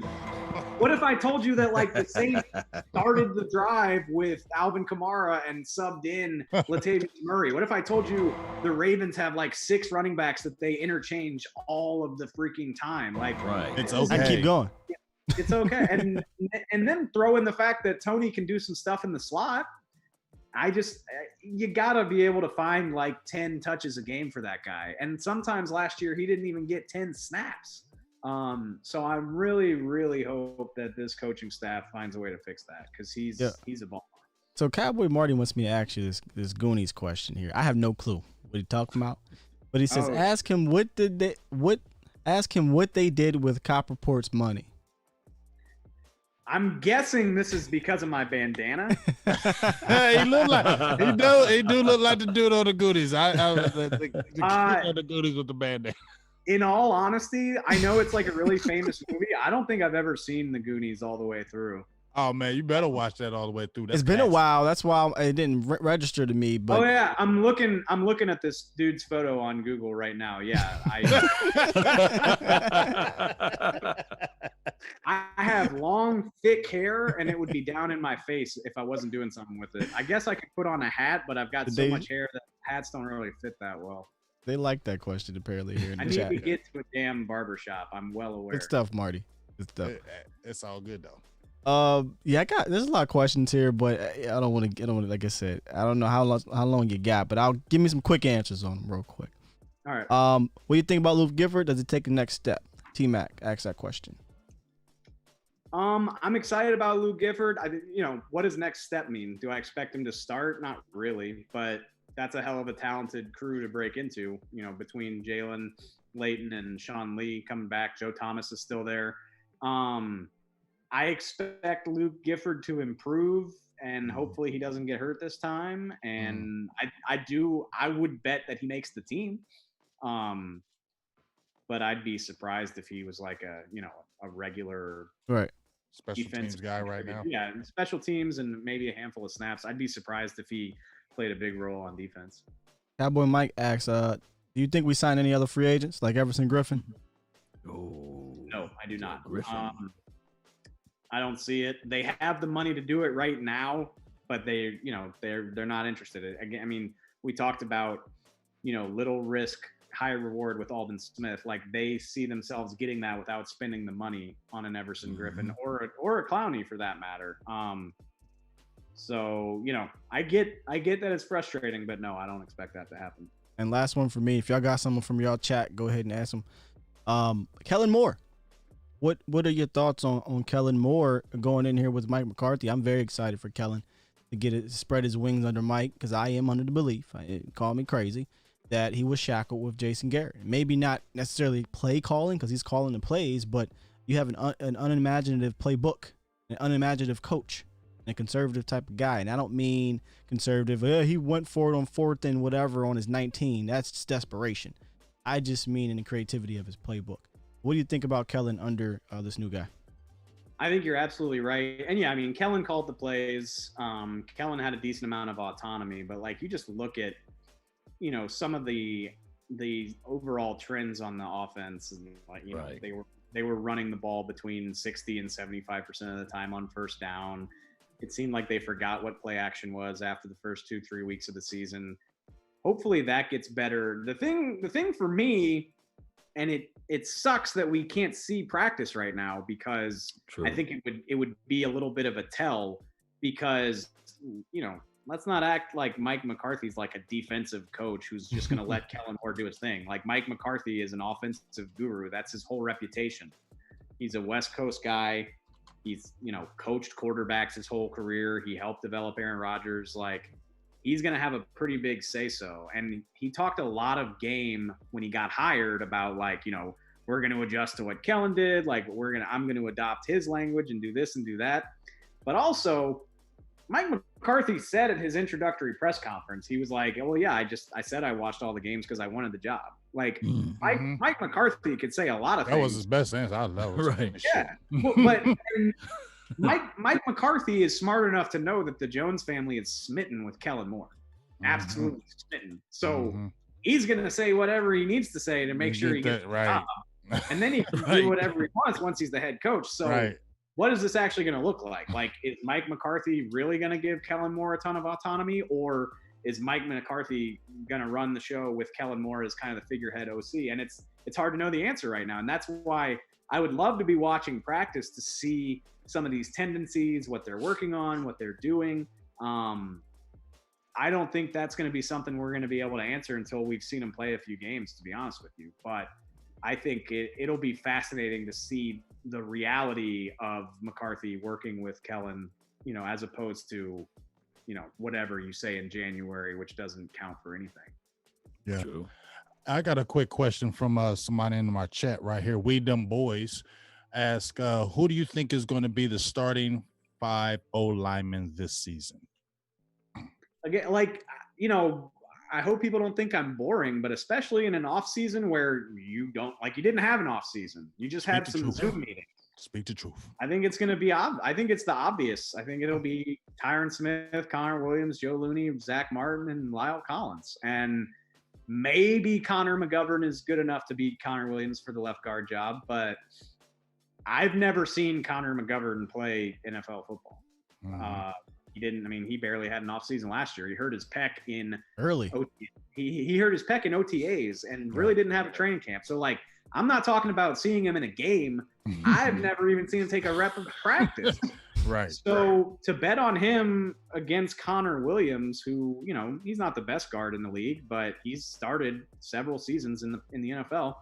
I think that's a tall order. Same thing for Connor McGovern or Tyler Biotish beating Joe Looney, who again, he's been in the league since 2012. He started every game when they went to the playoffs. I think that's a tall order for any rookie. So I think more so than any other offseason, I think this is a year where having veteran experience is going to count for a lot. Yeah, we talked about that with who was it, guys? Worley. Yeah, we said that about Worley. I kept saying, hey man, it's very possible that you get the look because first of all, you started a ton in this league. You're not a fourth cornerback. You know what I'm saying? And I know he doesn't have a ton of money on his contract, but if you look at his contract, if I'm not mistaken, he's the second highest paid corner. Yeah, he's the second highest paid on the team. So, and we've got these rookies like Robinson and Diggs, who I think at some point Diggs is going to be the guy, but right now with this COVID, I can't see it. So yeah, you might have a point there. Where the same thing may happen with the offensive line. Much as we want Biotish or McGovern to beat out Joe Looney, how do you really say that's going to happen when there's not going to be much camp, really, or preseason? Yeah, I mean, and it's the same thing as the cornerbacks. If those guys are really good enough to pull it off, more power to them. I think that's great. Let the best man win. But I just lean toward the familiarity of experience in a situation like this for sure. Indeed. Yeah, that's some good stuff, Dave. I got somebody over here named Landon. He asked a question. What do you think if they will allow a drone camera to see some of the practices for the fans or something like that? He's trying to go all Bill Belichick on him. Yeah. He going way deep with it. Only a limited amount, for the practices. That's dangerous, Dave. That's a really hey, hats off for thinking outside the box, and that's exactly. That's the type of stuff that the Cowboys love anyway. Any publicity is good publicity. Any way to make things available for the fans, I think they would consider it. They literally, they surrounded their practice fields with leasable office space. It's not like they're paranoid about letting people see what they're doing. I kind of doubt it because training camp has to be in Frisco this year. And you're probably not going to be doing a lot of practices outside in Dallas in August. So I would imagine they're going to be at the indoor for most of training camp. And I don't know how, I don't think it's very logistically possible to get drone shots inside of that building because it's not very big. You tell me this, Dave, about the paranoia. Because I remember when you and Broadus used to do the blue-white scrimmages, man, I loved it because the film that we got was just like, oh my goodness, we are seeing the actual plays. Like, you don't really see that all the time, the formations.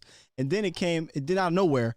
Hey guys, no more blue-white scrimmages getting filmed like this anymore. And I remember y'all touched on it briefly about other teams kind of maybe seeing it. So there got to be some type of daggone paranoia going on over there. Oh, no, well, okay.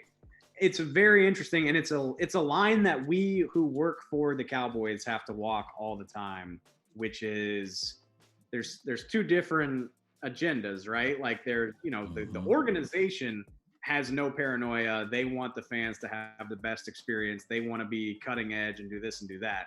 The coaches are always another story, right? Like there was always kind of a tug of war between, the coaches are like, hey, don't be giving too much of this stuff away. Whereas the organization is like, we want to be out there. Transparent. Yeah. What happened there though? What happened on that blue-white stuff? Well, I mean, to be perfectly, like, I think the way it started, like we would give everything. Yeah. And then, I think the coaches were like, holy crap, like, can you at least not show our formations and our personnel grouping? Like, at least. So we actually, but it's fascinating because like we reached a compromise where it was like, okay, started inside. We're going to zoom in so you can really only see like the two players that are going against each other. But then that was too much. And then we were like, okay, we're only going to do one-on-ones because you're really not giving away any scheme or anything like that in a one-on-one situation. So, and on, I have no idea, that was Jason Garrett. I don't know what Mike McCarthy's going to be like, and we haven't been in the building enough to really get an idea. So, I'm sure there's going to be some instances like that when everything gets back to normal, where we kind of have to figure out what Mike is okay with us doing. And rest in peace to the blue-white scrimmage film session. Man, please. But you know what though, Dave, the craziest thing of it is they could have used that as their advantage though, trying to show some people some things and then just flip it up and mix it up. People would have been like, man, the Cowboys showed this, but they displaying that. Yeah, you can't put when Bill Belichick is in the league, you can't do that. True. You're gonna take that and flip it on your ass. And I get it. It's, coaches have the right to be protective, but I'm like, you run 70 plays a week and all of them are on tape for the entire world to see. Like, you really think other teams aren't going to be able to get a good idea of what you're doing? Like, you think the 8 plays that we show during a practice period are going to be like the way? I really kind of doubt it, but it's a copycat league anyway. I mean, most of these players, half the time they say most of these schemes are the same. It's just different terminology with the different teams. So it's all pretty much the same or across the board. Toby on Facebook, I know you're going to love this one day. He says, ask him if he believes we will ever see or ever consider bringing back Dez. I think that ship sailed, man. Dude, 88 is on the first round pick. Right. When they gave him the jersey, was over. It bums me out. It bums me out because Dez is one of my 5 favorite players that I've ever covered. One of my he was my favorite when he was in the league and he wasn't whining. Yeah, that's my guy. Yeah. I think very highly. But my point is, like, I've been saying there's no way they do it since February. And people think that means I hate the guy. I don't hate him. I just don't think they're going to sign him. We're just talking reality. Stephen Jones, when Stephen Jones says it's over, it's over. It's over. Yeah. What you going to give him, number 10? Yeah, like whatever shot that he was coming back, it ended when they gave CD 88. Right. Like when they picked him, Dave. Even when they picked him, I think I could talk myself into, like, the thing he was tweeting about in February, like, well, let me come back and only play in the red zone, or like only play 15 snaps a game. Like, Dez wasn't doing that. Dave, he'd been on I'm playing devil's advocate here. I'm not, but I'm saying I could have at least seen it. But now that another player's wearing 88, come on, man. Listen, it's over. Read the tone on Dez. I really think something might have happened. He apparently on his Facebook Live, he said he spoke with Mike McCarthy. And then there was this excitement because he said, I got news for you guys if ESPN doesn't break it first. Now, this was like a couple days before the draft. because I don't think anyone expected CeeDee Lamb to be at 17. Right. So I think he had this feeling, okay, Dallas is not taking a receiver anywhere in the first 3 rounds. There's a shot. So you're saying I have a chance. And then CeeDee Lamb happened. And then go look at his demeanor afterwards. It was, well, you know, guys, you know. Best of luck to him. I hope the best for of luck to CeeDee Lamb. Deep down inside, I hate you. That's a really normal thing is like teams have contingency plans, right? Like they're like, okay, there's half a dozen receivers sitting out there, and if the draft doesn't go our way, then we can do that, you know? And yeah, I mean, you know, if they drafted Chase on and it hadn't worked out to where they felt good about a receiver somewhere else, maybe that would have happened, but they got CeeDee Lamb instead. So that was it. That was it. That's the nail in the coffin. Like you said, it's over. Kenny Smith. Cram. Yeah. So that's it for me and my guys on the questions for my chat. You guys got anyone you want to throw at them before we get out of here? Let me just say this: you are a trooper. Yeah, man, we appreciate you, big dog. We try to be respectful and not, you know, not to get you off. But when you said that, man, we really appreciate that and show the love. And you not only do I do this for a living, but also like it's a quarantine during the deadest month of the year. Like I got nowhere to be. Yeah, but see, okay, but you got and I mean, you know, don't tell my bosses this, but like it's June. Like nobody in football media is like really grinding right now. At least not as hard as they typically do. So like over here we is. Oh, I'm telling. Hey, I'm happy to be on with y'all. This was fun. Appreciate you, brother. We appreciate you coming out here, man. We got to get old Shannon on here now and Dan Gross. Yeah, Gross. You got to get a whole bunch of his accent cracks me up, fam. Let's get the whole name crew over here. North Louisiana, baby. Hey, I mean, if y'all need me to put in a good word, I'll talk to him. For sure, man. We had Danny on here. Sarek? Oh, Sarek. No, I've been trying to holler. That's what I want you to holler. Get Danny. Oh, no, we didn't get for McCray, me, Dave. McCray, yeah, LSU stuff, huh? Holler at Danny McCray because I've been talking to him. Holler at him for me. Okay. For sure. Yeah, we had Danny Sarek. She's pretty good with her stuff too. No, Danny's awesome. We brought her on. Wow, was that already 2 years ago? I guess it was. Yeah, she's been for a minute. And she's been killing it. She's grown a lot. She knows her stuff for sure. She kicks ass. Indeed, man. Indeed. Yeah. Hopefully you can come back too. Yeah, maybe we'll work our way around DC.com, man. Yeah. Awesome. Yeah. We let the people have the voting in the chat. Y'all let us know who y'all want. You know. They're gonna be asking for a lady, like some Lindsay Draper or something. They've been asking for a lady.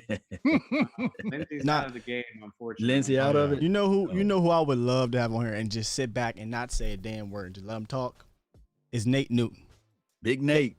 Oh my goodness, Nate! Hey, story time with Nate. That you joke, but like, yeah, you could do an hour and a half show of just Nate. Man, I would. That might be the guy. Then I think that might be the guy, Dave. I think he might be the topper. Nate Newton, man. Put the word in for us on Big Nate. When they brought him on Hanging with the Boys, I said okay. And then when they brought Jesse on with Nate, and them two combined, it was just like, oh man, here we go. Nate is such a freaking joy, man. And like, you know, I didn't grow up a Cowboy fan. So I obviously knew who Nate was, but I guess I didn't necessarily revere him because I didn't grow up loving the Dallas Cowboys. But like, he's so friendly and so genuine, and like just always in a good mood, like always just so much fun to be around. And then you'll find yourself like, it's one of the like really cool privileges of my job is like you'll just find yourself shooting the shit with Nate Newton, and he's like telling you stories about like, you know, Dion and the triplets, and I'm like, you're a walking legend, dude. Like you were part of those teams, right? And like it kind of blows your mind sometimes because you don't always think about it, you know. How you feel like that is how we felt when we had Darren Woodson on this damn show. Yeah. Oh yeah, it was like. Oh, we're talking to Woody. We're talking to Woody. And he was just cool. And it was just like listening to his stories about the triplets and whatnot. I want to bring Nate because he might have stories about that old line and, you know, the Great Wall. Like, I want to know about the Great Wall ins and outs. And he's just a joy, like you said. I could listen to him all day. Sure. Hey, man. All right, guys, listen, I don't think we're going to do a post show. Because we've been going about almost 3 hours. Almost 3 hours. I'm tired of shit. We had John on here earlier before you, And, yeah. And normally we would do like a post show, but we're not gonna do that tonight, guys. Sorry. So the phone lines won't be open again. But no, before we get out of here, you got anything you want to plug? Most of these people are probably following you on Twitter, but in case they aren't, let them know where to find you, man.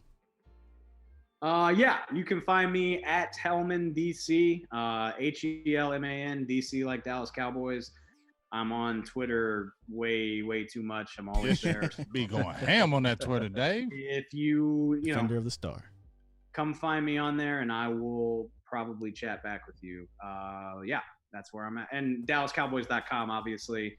Come read us, watch our videos. Our podcasts are on hiatus right now, but whenever training camp fires back up, we've got like 5 shows that go every day of the week. I'm on Cowboys Break, Monday to Friday. Yeah, come find us and get your Cowboys fix. No TikTok? I look at TikTok, but I do not post on TikTok. Like, I'm just trying to see what it's all about. Leave that alone. That's a deadly animal. All my girls be messing with that. I hate to kind of bounce back here because I do got a good supporter here in the chat that had a legitimate question. I'm sorry. He said, ask him if we will be blitzing a lot more this season. Thanks, guys. Great show as always. Will we blitz more?